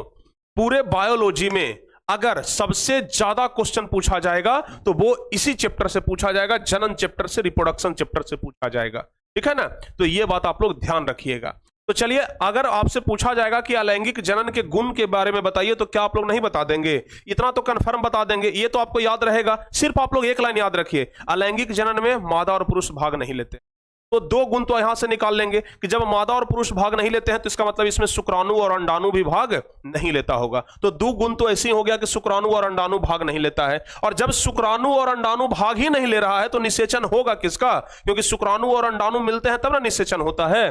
तो ये प्यारे बच्चों हम आपको निषेचन के बारे में बता दिया कि इसमें निषेचन नहीं होता है। इसमें संतान जो होता है वो अपने जनक के जैसा ही दिखता है। अगर शुक्राणु अंडाणु भाग नहीं ले रहा है तो इसमें युग्मक का निर्माण नहीं होगा। इसमें केवल एक ही जनक होता है, ये बता दिए, और ये एक कोशिकीय जीवों में होता है। ये सब कुछ हम आपको बता दिए, ठीक है ना? चलिए, बहुत बढ़िया सर। एड्स कैसे होता है बाबू? हम आगे आपको बताएंगे एड्स कैसे होता है और सिफिलिस कैसे होता है, गोनोरिया कैसे होता है। ये सब ना जनन संबंधित रोग हैं, समझ गए ना, जिसके बारे में आगे हम आपको चर्चा करके विस्तार से बताएंगे। एड्स कैसे होता है, गोनोरिया, सिफिलिस, ये सब कुछ के बारे में बताएंगे, समझ गए ना? हाँ, सब कुछ के बारे में हम आपको आगे चल करके इस वीडियो में बताएंगे। मत करिए, आपके मन में जो भी सवाल है ना वो सारे सवाल का जवाब हम देंगे। चलिए, अब हम देखते हैं अलैंगिक जनन के प्रकार। कितने प्रकार से अलैंगिक जनन होते हैं, समझ गए? कितने प्रकार से अलैंगिक जनन होते हैं, अब इसके बारे में ना हम आपको एकदम विस्तार से बताने वाले हैं। कितने प्रकार से अलैंगिक जनन होते होंगे आप बताइए जरा एक बार। कितने प्रकार से अलैंगिक जनन होते होंगे जरा एक बार बताइए। तो प्यारे बच्चों ध्यान रखिएगा, 4 प्रकार से अलैंगिक जनन होते हैं, ठीक है ना? अलैंगिक जनन कितने प्रकार से होते हैं? अलैंगिक जनन के प्रकार। अलैंगिक जनन कितने प्रकार से होते हैं? देखिए, सबसे पहला तो प्यारे बच्चों होता है विखंडन। सबसे पहला क्या होता है? विखंडन। सबसे पहला क्या होता है? विखंडन। ठीक है, इसके बारे में बताएंगे। उसके बाद दूसरा प्यारे बच्चों क्या होता है? मुकुलन। दूसरा क्या होता है? मुकुलन। पहला तो विखंडन होता है, और विखंडन में भी हम आगे जाकर के आपको 3 प्रकार बताएंगे। विखंडन में भी हम आगे जाकर के आपको 3 प्रकार बताएंगे कि विखंडन के भी 3 प्रकार होते हैं। तो उसके बाद दूसरा हो गया मुकुलन। तीसरा प्यारे बच्चों क्या होता है? तीसरा नंबर क्या होता है? तीसरा नंबर होता है अपखंडन। तीसरा नंबर क्या होता है? अपखंडन। अपखंडन, समझ गए ना? और चौथा नंबर क्या होता है बताइए? चौथा नंबर होता है बीजाणु जनन। चौथा नंबर क्या होता है? बीजाणु जनन। बीजाणु जनन। ये 4 प्रकार से लैंगिक जनन होता है, समझ गए ना? ये लैंगिक जनन 4 प्रकार से होता है, याद रहेगा। आपसे अगर पूछा जाएगा कि अलैंगिक जनन कितने प्रकार से होता है, तो आपका जवाब क्या होगा? अगर आपसे पूछा जाए कि अलैंगिक जनन कितने प्रकार से होता है, तो आपका जवाब क्या होगा? जवाब होगा कि अलैंगिक जनन 4 प्रकार से होते हैं। विखंडन, आगे जाकर के प्यारे बच्चों आपको बताएंगे कि विखंडन भी 3 प्रकार का होता है। द्विखंडन, बहुखंडन, ठीक है ना? इसके बारे में बताएंगे। फिर मुकुलन के बारे में बताएंगे। अपखंडन के बारे में बताएंगे। अपखंडन को ना एक दूसरा भी नाम दिया जाता है पुनर्जनन। अपखंडन का दूसरा नाम है प्यारे बच्चों पुनर्जनन। ठीक है, इसके बारे में हम आपको विस्तार से बताएंगे। ये फिर आगे हो जाता है बीजाणु जनन। सब कुछ ना हम आपको एकदम विस्तार से, एकदम विस्तार से क्लियर करके बताने वाले हैं। ठीक है, तो यहां तक ना आप लोग एकदम अच्छे तरीके से ध्यान रखिएगा। ओके, अच्छा, आज हम प्यारे बच्चों पोल करवाए थे। आज हम पोल करवाए थे कि मैथ में आप लोग कौन सा चैप्टर पढ़ना चाहते हैं। मैथ में आप लोग कौन सा चैप्टर का वन शॉट चाहते हैं। पोल करवाए थे ना हम आज कि मैथ में आप लोग किस चैप्टर का वन शॉट चाहते हैं। तो आप में से अधिकांश बच्चों का था कि सर त्रिकोणमिति का। आप में से अधिकांश बच्चे बोल रहे थे कि सर त्रिकोणमिति का वन शॉट चाहिए। बोल रहे थे ना कि सर त्रिकोणमिति का वन शॉट चाहिए। तो सुन लो प्यारे बच्चों, संडे के दिन आपका त्रिकोणमिति का वन शॉट होने वाला है। संडे, ठीक है ना? संडे के दिन आपका त्रिकोणमिति का वन शॉट होने वाला है। पूरा त्रिकोणमिति चैप्टर आपका पढ़ाया जाएगा और लगभग 4-5 घंटे का क्लास होगा। पूरा त्रिकोणमिति चैप्टर पढ़ाया जाएगा और 4-5 घंटे का लगभग क्लास होगा। तो बताइए, त्रिकोणमिति के लिए क्या आप लोग तैयार हैं? संडे को, पूरा संडे को प्यारे बच्चों त्रिकोणमिति चैप्टर पढ़ाया जाएगा और लगभग ना 4-5-6 घंटे तक का क्लास चलेगा। पूरा चैप्टर समाप्त कर दिया जाएगा। ठीक है, त्रिकोणमिति, बिल्कुल भाई, त्रिकोणमिति आप लोग इसलिए भी पढ़ना चाहते हैं ना क्योंकि त्रिकोणमिति से लगभग 25-30 नंबर के सवाल अकेले पूछ दिया जाता है। ठीक है ना? तो इसलिए आप लोग चाहते हैं कि भाई 30 नंबर पर कब्जा कर लिया जाए और एकदम इतने बेहतरीन तरीके से आपको त्रिकोणमिति पढ़ाएंगे ना धर्मेंद्र सर कि आप लोग कहेंगे कि सर आज के बाद त्रिकोणमिति में हमें कोई दिक्कत नहीं होगा। ठीक है ना? आज के बाद त्रिकोणमिति में कोई दिक्कत आप लोगों को होने वाला नहीं है। इतने जबरदस्त, इतने बेहतरीन तरीके से त्रिकोणमिति पढ़ाया जाएगा। समझ रहे हैं बात को ना? इतने बेहतरीन तरीके से त्रिकोणमिति पढ़ाया जाएगा कि आज के बाद दिक्कत आपका नहीं होने। और त्रिकोणमिति के बाद हम रविंद्र सर को आगे भी बोलेंगे कि जैसे मान लिया जाए कि निर्देशांक ज्यामिति हो गया और बहुपद हो गया, तो इन सब चीजों का भी ना वन शॉट लाते रहें ताकि आप लोगों का ना एकदम तैयारी बेहतरीन हो जाए। क्योंकि कल हम बच्चे से बातचीत कर रहे थे इंस्टाग्राम पे, तो बहुत सारे बच्चे क्या बोले कि सर मैथ समझ में नहीं आता है, बहुपद में दिक्कत है, त्रिकोणमिति में दिक्कत है। तो अधिकांश बच्चे बोल रहे हैं कि सर त्रिकोणमिति पढ़ाइए। तो त्रिकोणमिति प्यारे बच्चों हो जाएगा संडे के दिन। ठीक है ना? याद रखिएगा। तो एक बार जल्दी से बोलिए कि yes sir I am ready for trigonometry. जल्दी से एक बार सारे बच्चे कमेंट में भर दीजिए कि सर संडे को हम रेडी हैं, या फिर ये लिख दीजिए कि हाँ सर हम संडे को रेडी हैं त्रिकोणमिति पढ़ने के लिए। जल्दी से लिख दीजिए कि हाँ सर हम संडे को रेडी हैं त्रिकोणमिति पढ़ने के लिए। ठीक है ना? हाँ, जल्दी से लिख दीजिए कि हाँ सर हम रेडी हैं, बिल्कुल रेडी हैं। ओके, चलिए तब तो कोई बात नहीं है। आगे बढ़ते हैं। अब हम आपको बारी बारी से विखंडन के बारे में, मुकुलन के बारे में, अपखंडन के बारे में और बीजाणु जनन के बारे में बताएंगे। अब प्यारे बच्चों हम बारी बारी से सब कुछ के बारे में आपको बताने वाले हैं, तो ध्यान रखिएगा। सबसे पहला है अलैंगिक जनन के प्रकार। आपको हम क्या बताएंगे? अलैंगिक जनन के प्रकार। हालांकि बता भी दिए, विखंडन, मुकुलन, अपखंडन और बीजाणु जनन। विखंडन, मुकुलन, अपखंडन और बीजाणु जनन। तो ध्यान रखिएगा, हम आपको बताने वाले हैं अलैंगिक जनन की प्रमुख विधियां, जिसमें सबसे पहला प्यारे बच्चों आता है विखंडन। विखंडन नाम से आपको क्या लग रहा है? विखंडन, खंडन, खंडन मतलब क्या होता है? अलग हो जाना। खंडन मतलब अलग हो जाना, यानी कि जिसमें अगर एक जीव अलग होकर के 2 जीव बन गए, दो से अधिक जीव बन गए तो उसे प्यारे बच्चों कहा जाता है विखंडन। उसे क्या कहा जाता है? विखंडन। तो ध्यान रखिएगा, हम लोग लिखेंगे अलैंगिक जनन की वह विधि, अलैंगिक जनन की वह विधि जिसमें जीव या फिर हम जनक भी बोल सकते हैं, दो या दो से अधिक भागों में विभक्त होकर के यानी कि अलग होकर के स्वतंत्र जीवन यापन करते हैं और अपने मातृ संतति के जैसे समान संतति को उत्पन्न करते हैं, तो उसको हम लोग प्यारे बच्चों कहते हैं अलैंगिक जनन। उसको हम लोग क्या कहते हैं? अलैंगिक जनन कहते हैं। याद रहेगा ना? बोलिए। अलैंगिक जनन की वह विधि जिसमें जीव या जनक दो या दो से अधिक भागों में विभक्त हो जाते हैं, अलग हो जाते हैं और अपने जैसे समान संतति को जन्म देते हैं, तो उससे ही प्यारे बच्चों क्या कहा जाता है? विखंडन कहा जाता है। जैसे आप लोग यहां पर चित्र में आप लोग देख पाएंगे कि इस तरीके से, चाहे चलिए प्यारे बच्चों ना हम आप लोगों को एक अलग चित्र ही बना करके दिखा देते हैं। जैसे ये पहला चित्र हो गया, ठीक है, ये क्या है? अपना जनक है। ये प्यारे बच्चों क्या है? जनक है। समझ गए?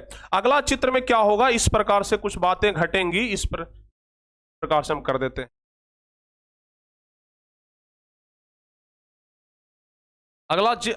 अगला में क्या होगा प्यारे बच्चों? ये थोड़ा सा ना बीच से चिपक जाएगा। समझ गए ना? ये बीच से थोड़ा सा सटेगा। किस लिए पता है? ये बीच से सटेगा ताकि ये अलग अलग हो सके। और अगले प्रक्रम में क्या होगा? ये अलग हो जाएगा और ये अलग हो जाएगा। तो ये तो दो भागों में विभक्त हो गया। हो सकता है कि दो से अधिक भागों में विभक्त हो जाए जी इधर, हो सकता है कि 4 भागों में विभक्त हो जाए, हो सकता है कि 5 भागों में विभक्त हो जाए। तो ध्यान रखिएगा, दो या दो से अधिक भागों में अगर कोई जनक विभक्त हो जाता है तो उसे कहा जाता है क्या? विखंडन। अगर मान लिया जाए कि हम लोगों में ऐसा चीज रहता तो क्या प्यारे बच्चों हम लोग का तो फिर जनन करने का कोई जरूरत ही नहीं था। समझ रहे हैं बातों को ना? जैसे मान लिया जाए कि व्यक्ति में अगर होता कि विखंडन, समझ गए, तो क्या होता? बीच से कोई कमर के ऊपर से काट देता, चलो भाई 2 आदमी बन गए। समझ गए ना? ऐसा होता कि नहीं होता है? ऐसा होता ना? हाथ कोई काट दिया, चलो फिर हाथ से एक नया जीव बन गया, पैर कोई काट दिया, पैर से एक नया जीव बन गया। ऐसा होता ना? ऐसा होता कि नहीं होता? बिल्कुल होता। तो उसे ही प्यारे बच्चों क्या कहा जाता है? विखंडन कहा जाता है। और ये विखंडन मुख्य रूप से एक कोशिकीय जीव में होता है। जैसे कोई जीवाणु हो गया, अमीबा हो गया, युगलिना हो गया, एक कोशिकीय शैवाल हो गया, प्रामेशियम हो गया, इन सब जीवों में क्या होता है? विखंडन का क्रिया होता है। इन सब जीवों में क्या होता है? विखंडन की क्रिया होती है। लेकिन इस विखंडन को भी प्यारे बच्चों 2 भागों में बांटा गया। इस विखंडन को भी 2 भागों में बांटा गया। एक तो बांटा गया, अगर कोई जीव है जो 2 भागों में अगर बंट जाए तो उसे कहते हैं द्विखंडन। और अगर कोई जीव 2 से अधिक भागों में बंट जाए, ठीक है ना, 2 से अधिक भागों में बंट जाए, अगर कोई जीव 2 से अधिक भागों में बंट जाए तो उसे कहते हैं बहुखंडन। याद रहेगा? हाँ या ना बोलिए। अगर कोई जीव 2 भागों में बंट रहा है तो उसका नाम पड़ेगा द्विखंडन। देखिए ये जो अभी हम आपको बताए ना, ये प्यारे बच्चों क्या हो गया? विखंडन। समझ गए? और विखंडन के 2 प्रकार। पहला प्रकार बताए द्विखंडन। द्यू मतलब क्या होता है? 2, यानी कि 2 भाग में अगर खंडन हो जाए तो उसे द्विखंडन। और एक होता है बहुखंडन। क्या होता है? बहुखंडन। बहु मतलब होता है बहुत। अब घर वाला लेकिन नवेरिया जो बहू रहती है वो वाला बहु मत समझ लीजिएगा कि बहु मतलब होता है घर की पुतोहू, वो वाला बहु मत समझ लीजिएगा। यहां पर बहु मतलब बहुत होता है, बहुत। समझ गए ना? बहुत मतलब 2 से ज्यादा। समझ गए? तो 2 से ज्यादा अगर खंड भाग में विभक्त हो रहा है तो उसे कहते हैं बहुखंडन। अगर 2 से ज्यादा भाग में विभक्त हो रहा है तो उसे कहते हैं बहुखंडन। ध्यान रखिएगा। तो विखंडन के कितने प्रकार होते हैं? 2 प्रकार होते हैं। विखंडन की क्रिया 2 चरणों में संपन्न होती है। पहला क्या हो गया? द्विखंडन। अब द्विखंडन का परिभाषा अगर आप लोग रटेंगे नहीं फिर भी याद नहीं कर लेंगे। अगर द्विखंडन के लिए परिभाषा आपको अगर ना रटना पड़े तो फिर भी याद हो जाएगा कि नहीं याद हो जाएगा? आराम से याद कर लेंगे। क्या याद करेंगे? विखंडन की वह विधि जिसमें जो जनक है, जनक यानी कि जिससे संतान की उत्पत्ति हो रही है, तो विखंडन की वह विधि जिसमें जनक 2 भागों में विभक्त होकर के स्वतंत्र जीवन यापन करते हैं और अपने मातृ संतति के जैसे समान संतान की उत्पत्ति करते हैं, उसे ही हम लोग क्या कहते हैं? द्विखंडन। सीधे सीधे याद रखिए, द्विखंडन में 2 भाग में विभक्त हो जाए। ठीक है ना? सीधे सीधे ध्यान रखिएगा, द्विखंडन में 2 भाग में विभक्त होगा। जैसे जीवाणु हो गया, अमीबा हो गया, प्रामेशियम हो गया, ये सब प्यारे बच्चों क्या कहलाएंगे? द्विखंडन कहलाएंगे। ठीक है ना? अरे भाई ये सब भी पढ़ लो, सीधे आदमी के बारे में पढ़ेगा। पहले ये सब भी पढ़ लो भाई, ये सब जीव जंतु हैं, ये सब जनन कैसे करते हैं, इसके बारे में भी तो पढ़ना पड़ेगा ना। है? आदमी के बारे में तो पढ़ना है अंतिम में। अगर आज की क्लास में हो पाया तो हम जरूर प्यारे बच्चों आपको बताते चलेंगे, आगे बताते चलेंगे, पूरा आगे आएगा। समझ गए ना? आगे बात बस आप लोग बढ़ते चलिए। तो ये द्विखंडन हो गया। अब अगला क्या है जी? अगला है बहुखंडन। अगला क्या है? बहुखंडन। तो बहुखंडन किसे कहते हैं आपको बता ही दिए। यहां पर देखिए, यहां पर विखंडन में दो भागों में विभक्त हो रहा था ना, जनक जो है वो दो भागों में विभक्त हो रहा था। तो जनक अगर दो भागों में विभक्त हो जाए तो उसे कहते हैं द्विखंडन। जनक अगर दो भागों में विभक्त हो जाए तो उसे कहते हैं द्विखंडन। और प्यारे बच्चों ध्यान रखिएगा कि जनक अगर प्रतिकूल अवस्था में क्या होता है, प्रतिकूल अवस्था में क्या होता है, जैसे देखिए इस प्रकार से सोचिए। यहां पर आप लोग इस पिक्चर को देख रहे हैं, पिक्चर को देख रहे हैं आप लोग को ना, हम चलिए बहुखंडन समझाते हैं क्या होता है बहुखंडन। इसमें क्या होता है ना कि एक प्यारे बच्चों गोला रहता है, समझ गए ना, एक एकदम कठोर आवरण रहता है और कठोर आवरण में ढेर सारे जीव रहते हैं, समझ गए। इस कठोर आवरण में ढेर सारे जीव रहते हैं, एकदम ढेर सारे, छोटा छोटा समझिए कि ढेर सारा अंडा है, आप ऐसे समझ लीजिए। इसमें ना ढेर सारा क्या है, अंडा है। अगर ये कठोर आवरण टूटेगा तो इतना मनी जो अंडा है, इतना सारा जो अंडा है, ये सब जीव बन जाएगा ना कि नहीं बन जाएगा, बताइए। ये प्यारे बच्चों इतना सारा जो इसके अंदर में अंडा है, ये सब जीव ही ना बन जाएगा। तो बहुखंडन में ऐसे ही होता है कि जो कठोर आवरण ऊपर वाला है ना, ये टूटता है, और जब कठोर आवरण टूटता है तो इसके अंदर से जितने भी सारे जीव निकलते हैं, जितने भी सारे अंडे निकलते हैं, ये सब एक नया जीव बना लेता है। याद रहेगा, बताइए जल्दी से। इसके अंदर से जितने भी सारे अंडे निकलते हैं ना, सब एक नया जीव बना लेता है। तो उसे ही हम लोग क्या कहते हैं, उसे ही प्यारे बच्चों हम लोग क्या कहते हैं, बहुखंडन कहते हैं। याद रहेगा ना। तो हम लोग लिखेंगे इसमें कि विखंडन की वह विधि जिसमें जीव जो है वो प्रतिकूल अवस्था में एक कठोर आवरण में सुरक्षित रहता है। यहां पर फोटो में भी आप लोग देख रहे होंगे कि एक ढेर सारा जो हरा हरा कलर का आपको जीव दिखाई दे रहा है ना, ये इसमें क्या है, चारों तरफ से कठोर आवरण में एकदम सुरक्षित है। ठीक है, चारों तरफ से कठोर आवरण में सुरक्षित है। लेकिन जब तक ये इसको अनुकूल वातावरण मिल रहा है, इसके अनुसार, जब तक इसको इसके अनुसार अनुकूल वातावरण मिल रहा है, तब तक तो यह सुरक्षित रहेगा। लेकिन जैसे ही यह विपरीत अनुकूलित वातावरण में जाएगा तो यह अचानक फट जाती है, अचानक फटती है, और इससे बहुत सारे जीव बाहर निकल जाते हैं। समझ गए। ये जो गोला है ना, ये अचानक फट जाएगा, और जब अचानक फटेगा तो इससे बहुत सारे जीव बाहर निकल जाएंगे और ये अपना स्वतंत्र जीवन यापन शुरू कर देंगे। जीव बाहर निकले और बोलेंगे कि चलो भाई अब हम अपना अलग हो गए, समझ गए ना। यानी कि जीव बाहर निकल करके अपना स्वतंत्र जीवन यापन शुरू कर देते हैं और अपने मातृ संतति के जैसा समान उत्पन्न कर देते हैं। उसी को क्या कहते हैं, उसी को कहते हैं बहुखंडन। तो द्विखंडन में कोई जीव दो भागों में विभक्त होता है। देखिए, द्विखंडन ये वाला है कि कोई भी जीव ना दो भागों में विभक्त हुआ, और बहुखंडन ये वाला है कि जिसमें से एक कठोर आवरण टूटा और उसमें से बहुत सारे लोग निकल गए। समझ गए ना। हाँ, ध्यान रखिएगा प्यारे बच्चों, जैसे अमीबा हो गया, बाउचेरिया हो गया, ये सब बहुखंडन में आते हैं। याद रहेगा, अमीबा, बाउचेरिया, ये सब बहुखंडन में आते हैं। बताइए कितने बच्चे को याद रहेगा। और एक बार क्लास को ना आप लोग फिर से एक बार शेयर करिए जरा जल्दी से, ठीक है। और एकदम प्यारे बच्चों इस क्लास में शुरू से लेकर के अंत तक जुड़े रहिए। आपको पता है ना कि बायोलॉजी का सबसे ज्यादा इंपॉर्टेंट चैप्टर को हम लोग अभी पढ़ रहे हैं। अभी हम लोग जो चैप्टर पढ़ रहे हैं ना, ये बायोलॉजी का सबसे ज्यादा, सबसे महत्वपूर्ण, सबसे इंपॉर्टेंट क्वेश्चन है, सबसे इंपॉर्टेंट चैप्टर है। समझ रहे हैं। तो फिर जाहिर सी बात है कि जब सबसे इंपॉर्टेंट चैप्टर को हम लोग पढ़ रहे हैं तो फिर प्यारे बच्चों सबसे इंपॉर्टेंट तरीके से हम लोग इसको पढ़ें। अपना जो सबसे इंपॉर्टेंट टाइम है उस टाइम को देकर के पढ़ें। समझ गए। तो ये बात आप लोग ध्यान रखिएगा। हाँ,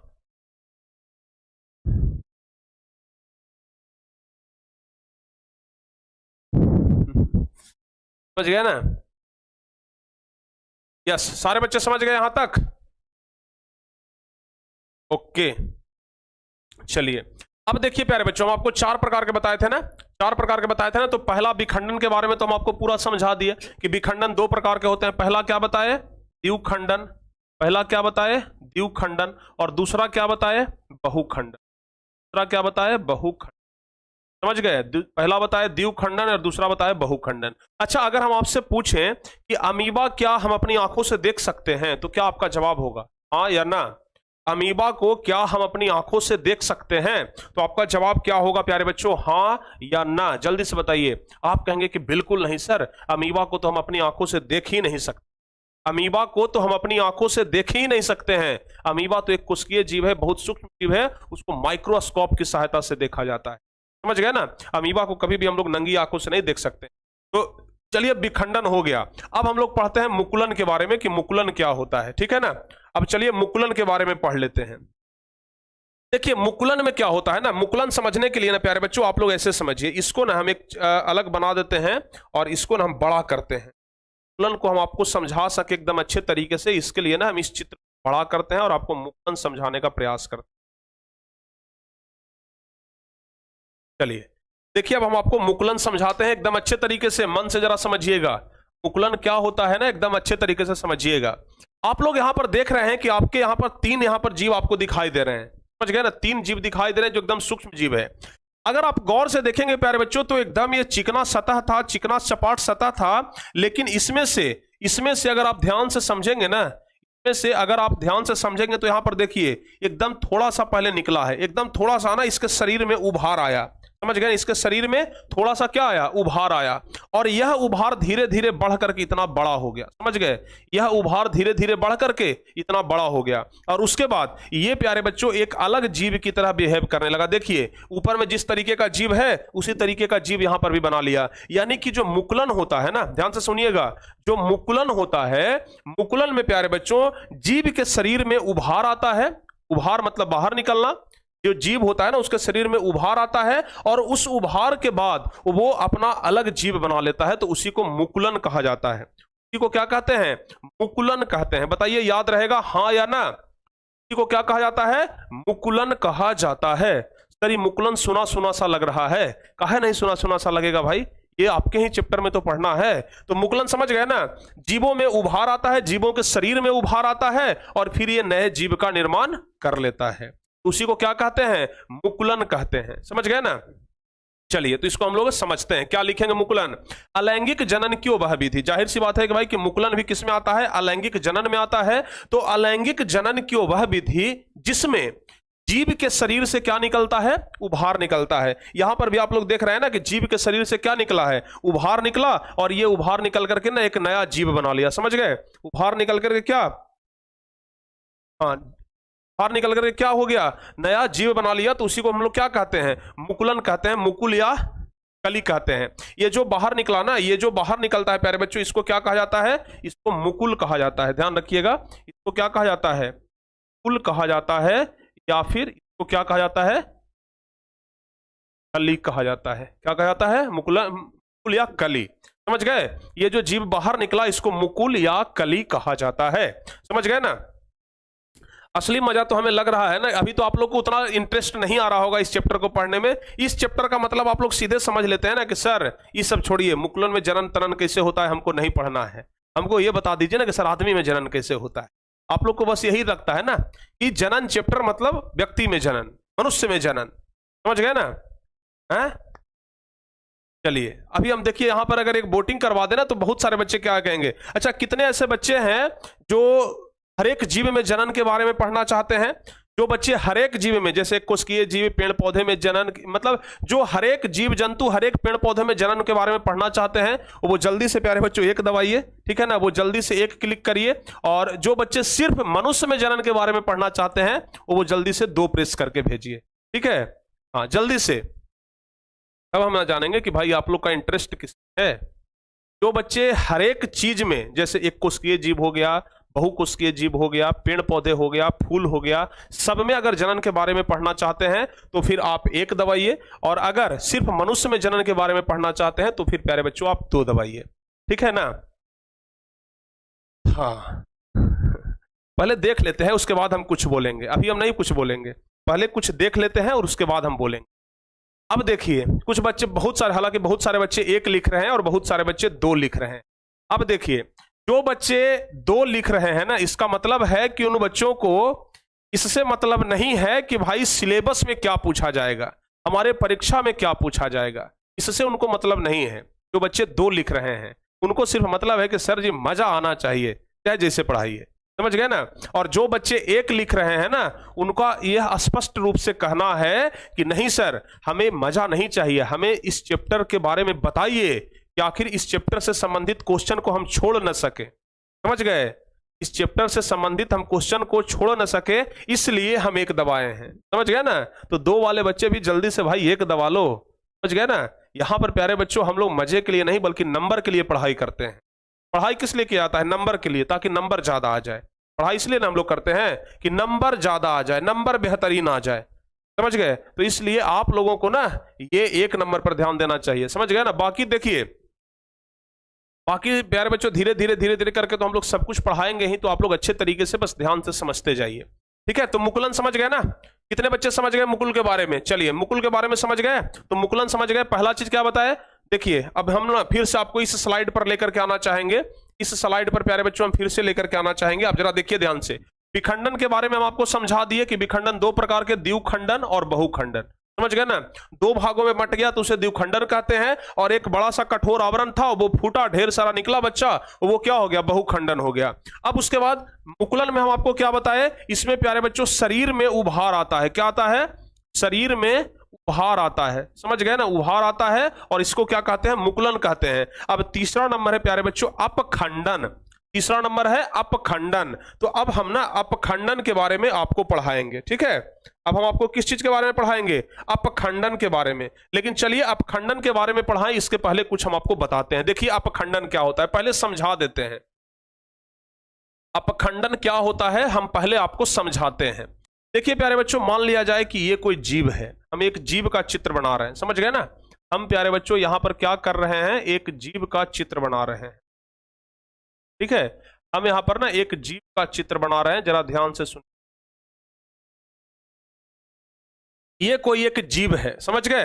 जरा ध्यान से सुनिएगा, एक एक चीज आपको हम पूरे कॉन्सेप्ट के साथ बताएंगे। ये मान लिया जाए कि कोई एक जीव है, ठीक है, और ये जीव क्या करता है ना, अपने शरीर को 3-4 हिस्सों में बांट लेता है। ये जीव जो है वो अपने शरीर को 3-4 हिस्सों में बांट लेता है। जैसे ये कोई पूरा जीव है, और कुछ ही समय के बाद ये क्या करेगा? यहां से एक अलग जीव बन गया, यहां से एक अलग जीव बन गया, यहां से एक अलग, यहां से एक अलग, मतलब ये अपने शरीर को 3-4 हिस्सों में बांट लेता है। तो इसको प्यारे बच्चों कहा जाता है अपखंडन। इस प्रक्रिया को क्या कहा जाता है? अपखंडन कहा जाता है। सोचिए, अगर प्यारे बच्चों अपखंडन का क्रिया हम लोगों में होता तो कितना बढ़िया होता। सोच रहे हैं बात को? अगर अपखंडन का क्रिया हम लोगों में होता तो कितना बढ़िया होता। ठीक है, हम लोग भी शरीर को 3-4 हिस्सों में बांट लेते, भाई जाओ काट के ले जाओ, नया जीव बन जाएगा। समझ गए ना? है, किसी का हाथ कट जाता कोई परवाह नहीं रहता, जाओ हाथ कट गया है, नया जीव बन जाएगा।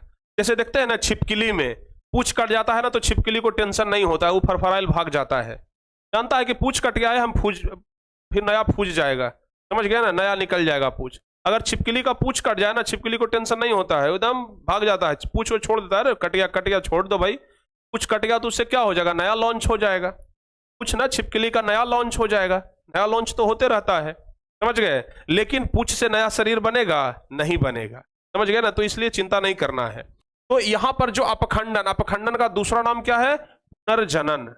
पुनर्जनन, ध्यान रखिएगा, अपखंडन का दूसरा नाम क्या है? पुनर्जनन।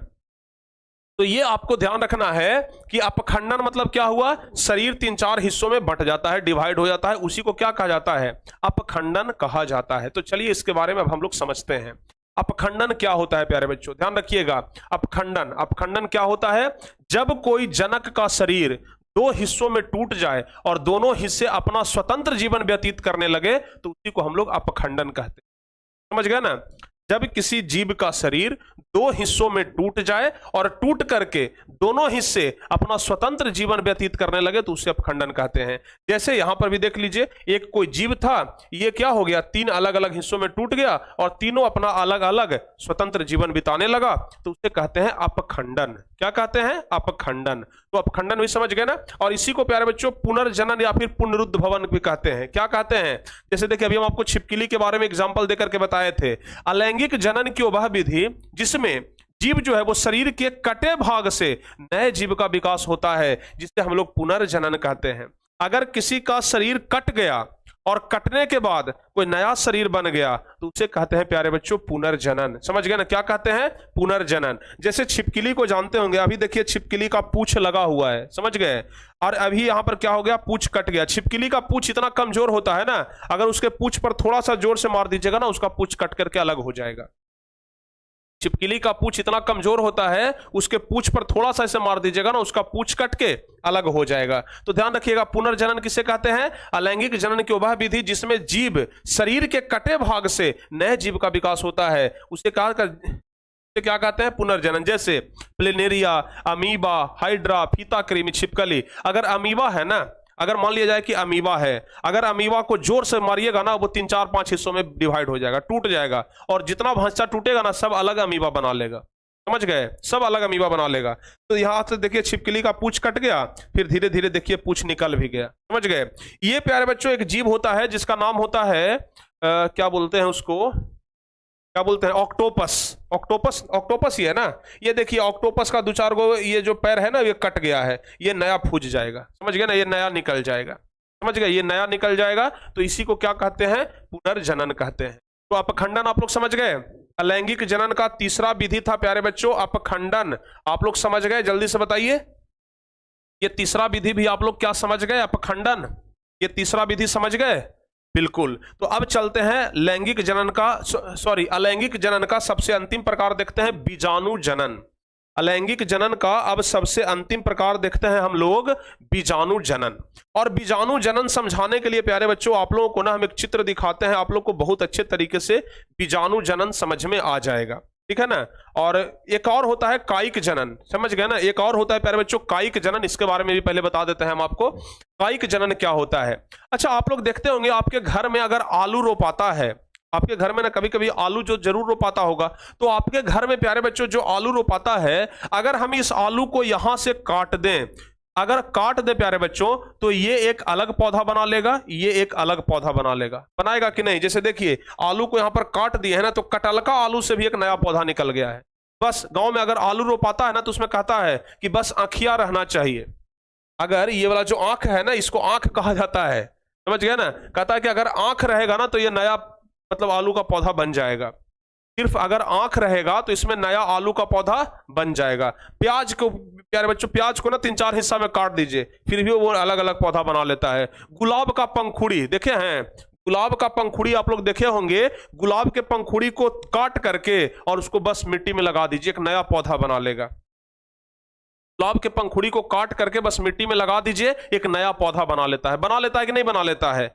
यस सर, बिल्कुल बना लेता है। तो कायिक जनन उसी को कहा जाता है। कि अलैंगिक जनन की वह विधि जिसमें जड़, तना, पत्ती के माध्यम से नया पौधा का विकास किया जाए, तो उसे क्या कहते हैं, कायिक जनन कहते हैं। समझ गए ना। जड़ तना पत्ती के माध्यम से, जड़ तना पत्ती के माध्यम से अगर नया पौधा का निर्माण हो जाए तो उसे कायिक जनन कहते हैं। जैसे पत्ती के माध्यम से पत्थर चट्टा या फिर डहेलिया, गुलाब का शकरकंद, ये सब प्यारे बच्चों क्या करता है, अपना शरीर से ही नया मतलब अपने उसके शरीर को अगर काट दीजिए ना, फिर भी अलग अलग पौधा वो आराम से बना लेगा। बताइए यहां तक सारे बच्चे समझ गए, हाँ या ना? वाह, यहां तक सारे बच्चे समझ गए। किसी बच्चे को कोई दिक्कत हो तो जल्दी से बता दीजिए। अब तो कोई दिक्कत नहीं ना है। चलिए अब सबसे लास्ट में एक बच गया प्यारे बच्चों, बीजाणु जनन। अब लास्ट में बच गया बीजाणु जनन। यह लैंगिक जनन का सबसे अंतिम प्रकार है। इसके बाद आपका लैंगिक जनन खत्म हो जाए, इसके बाद आपका लैंगिक जनन खत्म हो जाएगा। समझ गए ना। यह लैंगिक जनन का सबसे अंतिम प्रकार है। तो ध्यान रखिएगा बीजाणु जनन क्या है। बीजाणु जनन अलैंगिक जनन का एक विधि है और सेम टू सेम जैसे हम आपको बहुखंडन पढ़ाए ना, वैसे ही प्यारे बच्चों ये है। इसके अंदर में भी ढेर सारे जीव होते हैं, ये आवरण फूटता है और इससे ढेर सारे जीव क्या करते हैं, निकल जाते हैं। समझ गए। तो सेम टू सेम द्विखंडन के जैसा ही है। यह मुख्य रूप से निम्न श्रेणी के जीवों जैसे जीवाणु में, शैवाल में, कवक आदि में पाई जाती है। बीजाणुधानी एक सूक्ष्म थैली जैसी संरचना, देखिए क्या लिखा हुआ है, सूक्ष्म थैली जैसी संरचना होती है। इसमें ना थैला जैसा एक संरचना होता है। ये जो आप गोल गोल देख रहे हैं ना, इसमें भी प्यारे बच्चों ढेर सारे जीव हैं। एक गोला फटेगा ना तो इसमें से ढेर सारा जीव निकलेगा। समझ रहे हैं बात को। एक गोला अगर फटेगा ना तो इसमें से ढेर सारा जीव निकलेगा। तो ध्यान रखिएगा, सूक्ष्म थैली की संरचना है जो प्रतिकृत परिस्थिति में निम्न होती है। इसके अंदर असंख्य गोलाकार सूक्ष्म जीवाणु या स्पोर पाए जाते हैं। समझ गए। इसके अंदर में मतलब एक गोला फटेगा ना तो इसके अंदर में असंख्य जीवाणु होगा। जैसे आप लोग यहां पर ढेर सारा देख रहे हैं ना, वैसे इसके एक के अंदर में भी होगा। समझ गए ना। और अनुकूल परिवेश में बीजाणु अंकुरित होने लगते हैं, जिससे उनके भीतर की कोशिकाएं, रचनाएं बाहर आ जाती है। मतलब एक फटेगा तो उससे असंख्य बन जाएगा, उसी को क्या कहते हैं, बीजाणु जनन कहते हैं। याद रखने का तरीका क्या है, बीजाणु, बीज प्यारे बच्चों, बीज क्या होता है, एक होता है, उससे ढेर सारे बीज निकल जाते हैं। इसी प्रकार से ये एक है, इसके अंदर असंख्य निकल जाएंगे, तो इसको कहते हैं बीजाणु जनन। तो क्या कहते हैं, बीजाणु जनन कहते हैं। तो ये 4 प्रकार के लैंगिक जनन मुख्य रूप से होते हैं। ध्यान रखिएगा। पहला क्या बताया हम आपको, पहला बताया विखंडन, दूसरा बताया प्यारे बच्चों मुकुलन। विखंडन में दो प्रकार बताए, द्विखंडन और बहुखंडन। मुकुलन में बताया कि शरीर से उभार आता है। तीसरा हम आपको क्या बताए, तीसरा हम आपको बताया पुनर्जनन, ठीक है ना। तीसरा हम आपको क्या बताया, अपखंडन या पुनर्जनन, जिसमें शरीर 3-4 हिस्सों में डिवाइड हो जाता है। और फिर चौथा और पांचवा सबसे लास्ट जो है वो बीजाणु जनन, आपको हम इतना बता दिए। बताइए यहां तक सारे बच्चे समझ गए? अलैंगिक जनन पूरा समझ गए? जल्दी से बताइए, अलैंगिक जनन पूरा सभी बच्चे समझ गए, हाँ या ना? जल्दी से आप बता दीजिए।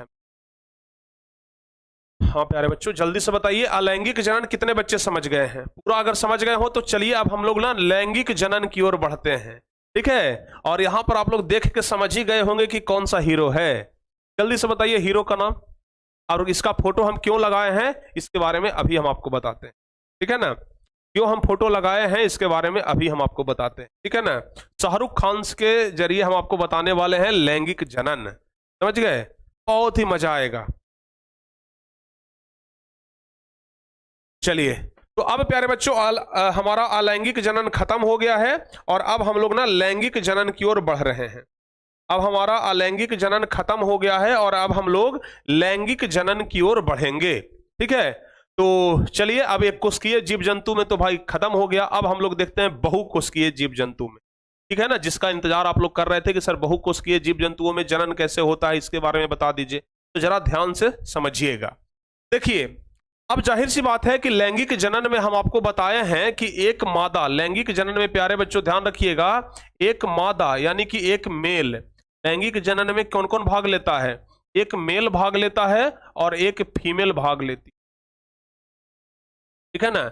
एक मादा और एक पुरुष भाग लेता है लैंगिक जनन में। तो जाहिर सी बात है कि मेल का स्पर्म यानी कि मेल का जो शुक्राणु है और फीमेल का जो अंडाणु है, ये दोनों आपस में मिलेगा, ये दोनों आपस में मिलेगा और दोनों के मिलने से जो संतान का उत्पत्ति होगा, दोनों के मिलने से जो संतान का उत्पत्ति होगा वो किसके जैसा लगेगा?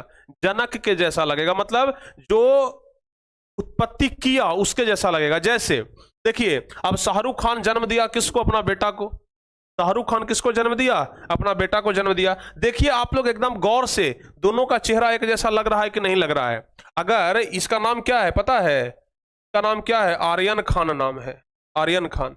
ये ना देखिए इसका चेहरा बिल्कुल इसके जैसा लग रहा है कि नहीं लगा? बहुत हद तक 90% चेहरा एकदम मिल जाएगा, दोनों का चेहरा ना एकदम 90% मिल जाएगा, समझ गए? क्यों मिल रहा है भाई? क्योंकि इसका आनुवांशिक गुण इसमें है, समझ गए ना।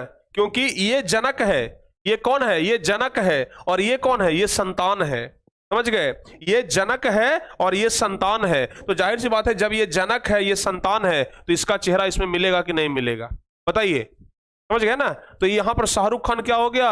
जनक हो गया। ये आर्यन खान क्या हो गया? संतति हो गया, संतान हो गया, समझ गए ना। और इसका गुण इसमें मिलेगा, तब ना देख रहे हैं इसका चेहरा इसमें मिल गया, समझ गए। ध्यान रखिएगा इसमें शुक्राणु भाग लेता है, समझ गए ना। इसमें क्या लेता है भाग? शुक्राणु। किसमें? लैंगिक जनन में। लैंगिक जनन में शुक्राणु भाग लेता है, जबकि अलैंगिक जनन में शुक्राणु भाग नहीं लेता था, ठीक है। इसमें अंडाणु भाग लेता है, चूंकि इसमें मेल और फीमेल दोनों के वजह से ना हो रहा है, मेल और फीमेल दोनों जब आपस में जनन करते हैं तब जाकर के इसमें भ्रूण का निर्माण, बच्चे का निर्माण होता है। तो इसमें शुक्राणु और अंडाणु भाग लेगा, और जाहिर सी बात है कि जब शुक्राणु और अंडाणु भाग लेगा तो निषेचन का क्रिया होगा, समझ गए ना। क्योंकि आपको पता है अभी अभी हम आपको बताए हैं कि शुक्राणु और अंडाणु के मिलने के फल स्वरूप ही, शुक्राणु और अंडाणु के मिलने के फल स्वरूप ही निषेचन की क्रिया होती है। तो जब शुक्राणु और अंडाणु दोनों भाग ले ये रहा है तो निषेचन हो जाएगा कि नहीं हो जाएगा? तो निषेचन हो जाएगा। तो लैंगिक जनन में निषेचन होता है। आपसे पूछा जाएगा, ये भी 5 नंबर का सवाल है जी, समझ गए ना। ये भी कितने नंबर का? 5 नंबर का सवाल है कि लैंगिक जनन के गुण के बारे में बताइए। अलैंगिक जनन के गुण और लैंगिक जनन के गुण पूछा जाता है प्यारे बच्चों, ठीक है। अलैंगिक जनन के गुण और लैंगिक जनन के गुण के बारे में पूछा जाता है, ओके। याद रहेगा ना? जल्दी से बताइए। Yes sir. ध्यान रखिएगा लैंगिक जनन के गुण क्या बताए? इसमें शुक्राणु भाग लेता है, इसमें अंडाणु भाग लेता है, इसमें निषेचन की क्रिया होती है। इसमें उत्पन्न संतान जो है वो आनुवांशिक रूप से जनक के समान होता है। देखिए लैंगिक क्रिया के फलस्वरूप ही कौन जन्म लिया? ये जन्म लिया। इसका जो रूपरेखा है वो बिल्कुल इसके जैसा है, यानी कि इसमें जो प्यारे बच्चों ध्यान रखिएगा, इसमें जो उत्पन्न संतान होता है ना वो आनुवांशिक रूप से किसके समान होता है? जनक के समान होता है। और यह जटिल प्रक्रिया होती है, इसमें इतना आसान प्रक्रिया नहीं है कि बस शरीर टूट गया, 4 गो बन गया तो 4 गो जीव निकल गया। समझ गए ना? ये जो लैंगिक क्रिया है ना, लैंगिक जनन जो है, ये बहुत जटिल प्रक्रिया है। इसमें बहुत कुछ प्यारे बच्चों जटिलता के साथ होता है। समझ गए ना? शुक्राणु अंडाणु मिलते हैं। पहले तो शुक्राणु को अंडाणु से मिलने के लिए बहुत मेहनत करना पड़ता है। समझ गए ना? शुक्राणु को अंडाणु से मिलने के लिए बहुत मेहनत करना पड़ता है। शुक्राणु असंख्य की संख्या में, लाखों करोड़ों की संख्या में शुक्राणु निकलता है कि हमें अंडाणु से दर्शन हो जाए, अंडाणु हमें मिल जाए। तो जब शुक्राणु बहुत सारा निकलता है ना, तो वहां पर अंडाणु से मिलता है, और उसमें से जो सबसे ताकतवर शुक्राणु होता है वो वही अंडाणु से मिल पाता है। इसके बारे में ना हम शायद अब आपको अगली क्लास में बताएंगे, ठीक है? क्योंकि ये चैप्टर ना आपका अगली क्लास में ही खत्म होगा, इस क्लास में खत्म होने का कोई संभावना नहीं बन रहा है। हाँ, इस चैप्टर में, हाँ इस क्लास में प्यारे बच्चों खत्म होने का संभावना नहीं बन रहा है। क्या मैथ वाला क्लास आप लोग करना चाहेंगे? कुछ बच्चे बोल रहे हैं कि सर मैथ वाला क्लास नहीं होता है सर, पहले छुट्टी दे दीजिए। क्या प्यारे बच्चों मैथ का क्लास करना है? जल्दी से एक बार बता दीजिए, हाँ या ना बताइए जल्दी से। क्या आप लोगों को मैथ का क्लास करना है? मैथ भी तो भाई जरूरी है ना। ऐसे संडे के दिन मैथ आप लोग का होने वाला है पूरा त्रिकोणमिति फुल एकदम, लेकिन मैथ का क्लास करना है तो बता दीजिए कि हाँ सर करना है, और हम पहले छुट्टी दे देंगे, 8:30 के पहले छुट्टी दे देंगे, ठीक है ना? ऐसे हम धर्मेंद्र सर को बोल करके रखे थे कि चलिए भाई मैथ का क्लास नहीं होगा, मैं भी धर्मेंद्र सर को बोल देते हैं मैथ का क्लास आपका होगा, ठीक है ना? चलिए, जब आपको मैथ पढ़ना है तो फिर अच्छे तरीके से भाई आप लोग को पढ़ना पड़ेगा, ठीक है ना? तो पढ़ना होगा। हेलो सर, मैथ वाला क्लास आज होगा। चलिए मैथ का क्लास आज होगा। चलिए हम धर्मेंद्र सर को बोल दिए हैं। बहुत दिन से, 3 दिन से भाई हमारे कारण क्लास नहीं हो रहा है, क्योंकि हम थोड़ा सा लंबा क्लास ले रहे हैं। समझ गए ना? हम थोड़ा ज्यादा लंबा क्लास ले रहे हैं, इसके वजह से नहीं हो पा रहा है। चलिए आप लोग का क्लास करवा देते हैं। चलिए पहले हम लोग लैंगिक जनन के कम से कम गुण के बारे में तो पढ़ लें। ध्यान रखिएगा, इसमें उत्पन्न जो संतान होता है ना, वो आनुवांशिक रूप से किसके जैसा होता है? जनक के जैसा होता है। जो उत्पन्न संतान होता है वो आनुवांशिक रूप से किसके जैसा होता है? जनन के जैसा होता है, सॉरी जनक के जैसा होता है। ये जटिल प्रक्रिया होती है, बता ही दिए। इसमें युग्मक का निर्माण होता है। जब शुक्राणु और अंडाणु मिलेगा, जब निषेचित होगा तो युग्मक बनेगा, ठीक है ना? अब जो नर से कारण बना वो नर युग्मक, जो मादा के कारण बनेगा वो मादा युग्मक। अगली क्लास में आपको बताएंगे। और इसमें 2 विपरीत लिंग वाले जनक भाग लेते हैं, यानी कि लैंगिक जनन में 2 विपरीत लिंग वाले जनक भाग लेते हैं। समझ गए ना? लैंगिक जनन में 2 विपरीत लिंग वाले जनक भाग लेते हैं। एक बच्चे लिख रहे हैं कि सर अमन सर कहाँ हैं? अमन सर को बुलाइए, बायोलॉजी वो पढ़ाएंगे। चिंता मत करिए, 10th क्लास में हमसे पढ़ लीजिए ना। 11th क्लास में, 12th क्लास में आपको वही पढ़ाएंगे, अमन सर ही पढ़ाएंगे जनन के बारे में। समझ गए ना? और वो तो हमसे भी ज्यादा बेहतरीन तरीके से पढ़ाएंगे, तो वो तो भाई बायोलॉजी के स्पेशलिस्ट ही हैं। समझ गए ना? तो वो हमसे भी ज्यादा बेहतरीन तरीके से पढ़ाएंगे 11th 12th क्लास में जब आप जाएंगे तो। समझ गए? चलिए, तो अगर आपसे पूछा जाएगा कि लैंगिक जनन के गुण बताइए, तो नहीं बता दीजिएगा, सीधे अलैंगिक का उल्टा है। सीधे अलैंगिक का उल्टा है लैंगिक जनन, याद रहेगा ना? सीधे अलैंगिक का उल्टा है लैंगिक जनन। देखिए, अलैंगिक में शुक्राणु भाग नहीं लेता था, लेकिन लैंगिक में शुक्राणु भाग ले रहा है। अलैंगिक में अंडाणु भाग नहीं लेता था, लेकिन लैंगिक में अंडाणु भाग ले रहा है। ध्यान रखिएगा। और आपको क्या बताया? अलैंगिक में निषेचन की क्रिया नहीं होती थी, यहां पर निषेचन की क्रिया होती है।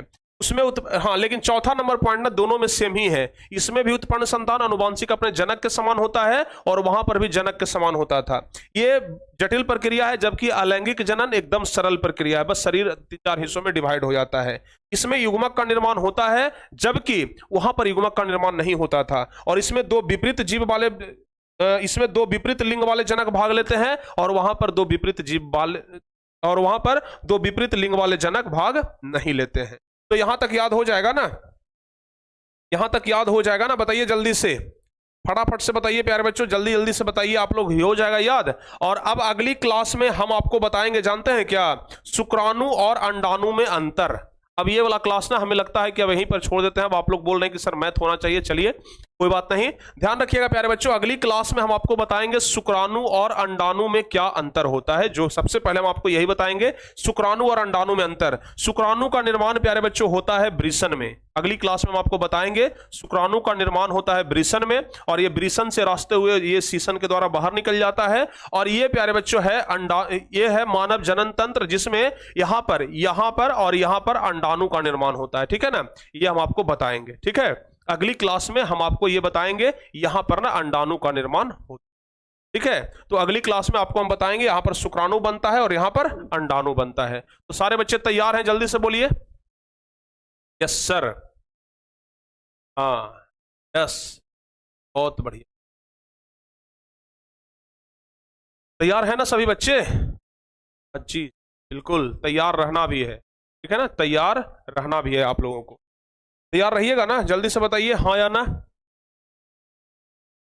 यस, तो बता दें या फिर अगली क्लास में बताएंगे? बता ही दे, शुक्राणु और अंडाणु में अंतर बता दें आप लोग, जल्दी से बोलिए।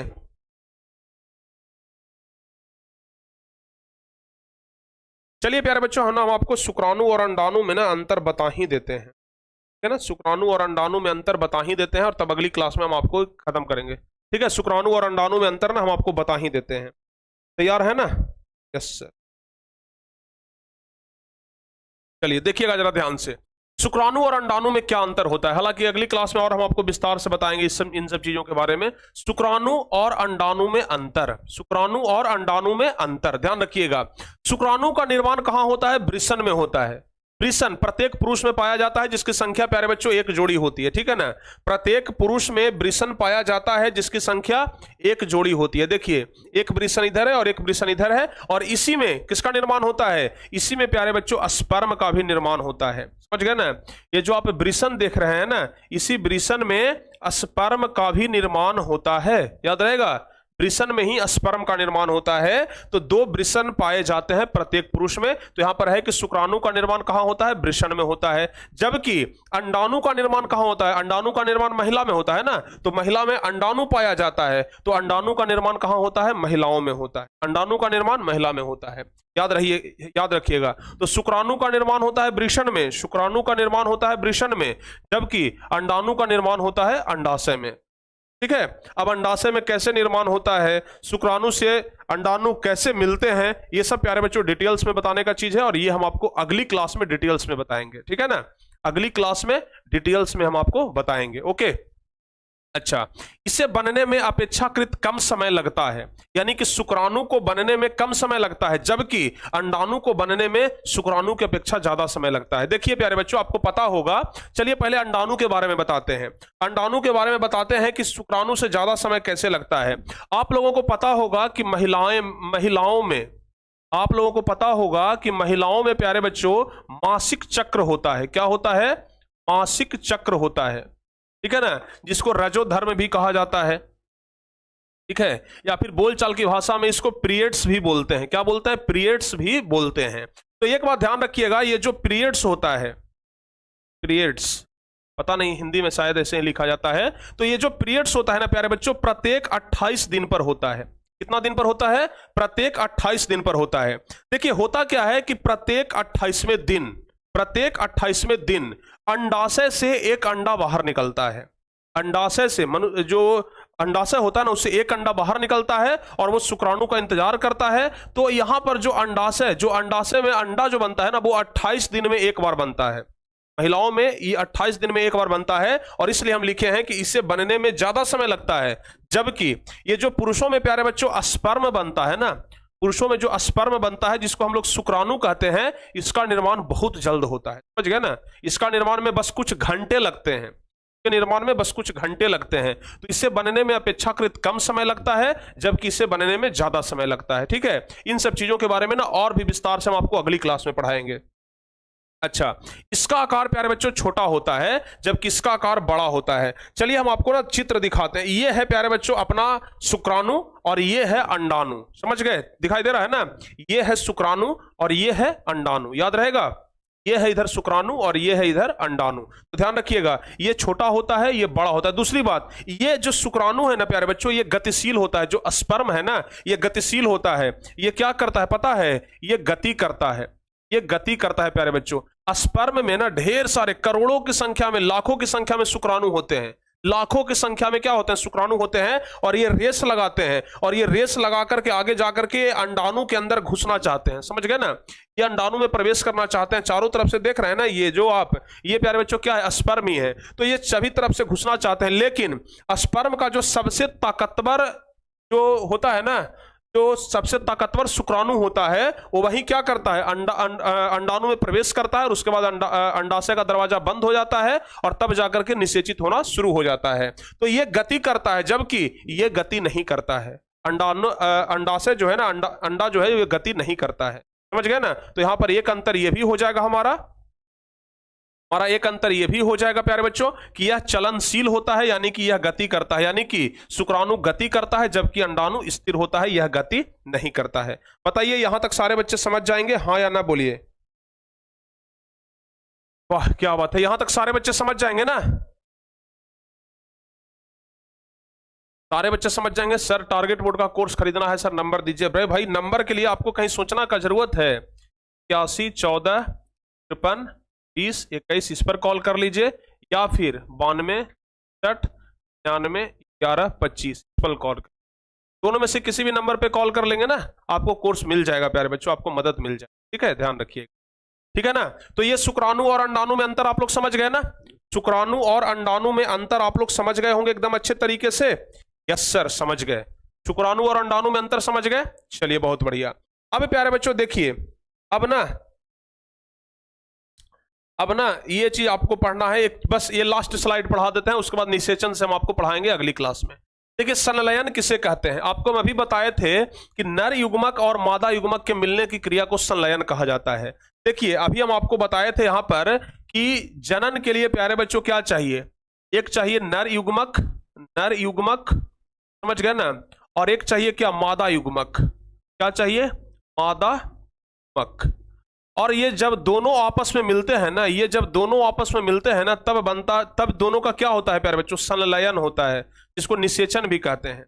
क्या कहते हैं उसको, निषेचन भी कहते हैं। और इसके फलस्वरूप ही जाइगोट का निर्माण होता है और फिर भ्रूण का निर्माण होता है, और इसी को संलयन कहते हैं। तो ध्यान रखिएगा, नर युग्मक और मादा युग्मक के मिलने की क्रिया को ही कहा जाता है, संलयन कहा जाता है, याद रहेगा ना।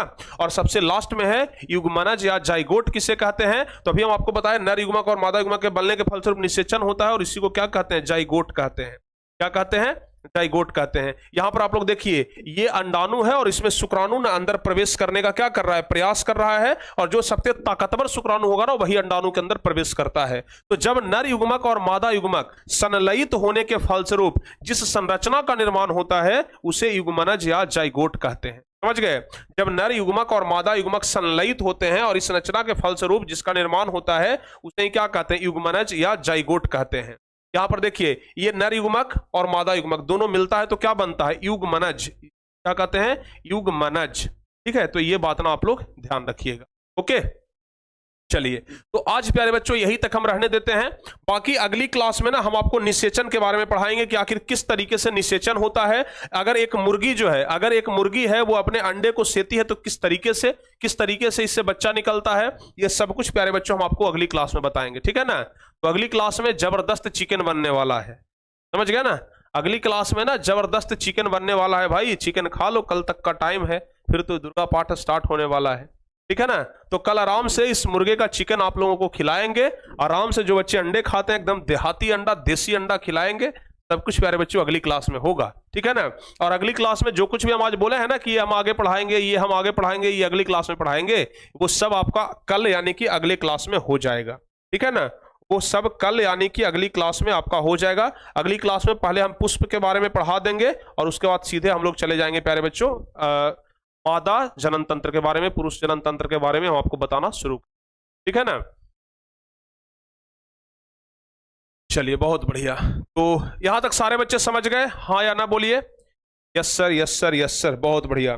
तो चलिए अब ना हम आपको अगली क्लास में पढ़ाएंगे, अगली क्लास में प्यारे बच्चों मिलते हैं, बाकी आप लोग गणित पढ़िए। और हाँ एक बात आप लोग याद रखिएगा, कि संडे को क्या होने वाला है, संडे को प्यारे बच्चों क्या होने वाला है, महामैराथन, किस चीज का, त्रिकोणमिति का, चीज का, त्रिकोणमिति का क्या होने वाला है, महामैराथन होने वाला है। तो याद रहेगा ना, है संडे को क्या होने वाला है, त्रिकोणमिति का प्यारे बच्चों पूरा महामैराथन होने वाला है, तो याद रखिएगा इस चीज को, ठीक है। संडे को ना ये एकदम अच्छे तरीके से आप लोग याद रखिएगा कि संडे को क्या होगा, त्रिकोणमिति का पूरा वन शॉट होगा, और धर्मेंद्र सर आपको त्रिकोणमिति का पूरा वन शॉट क्लियर करवा देंगे। याद रहेगा, जल्दी से हाँ या ना बोलिए।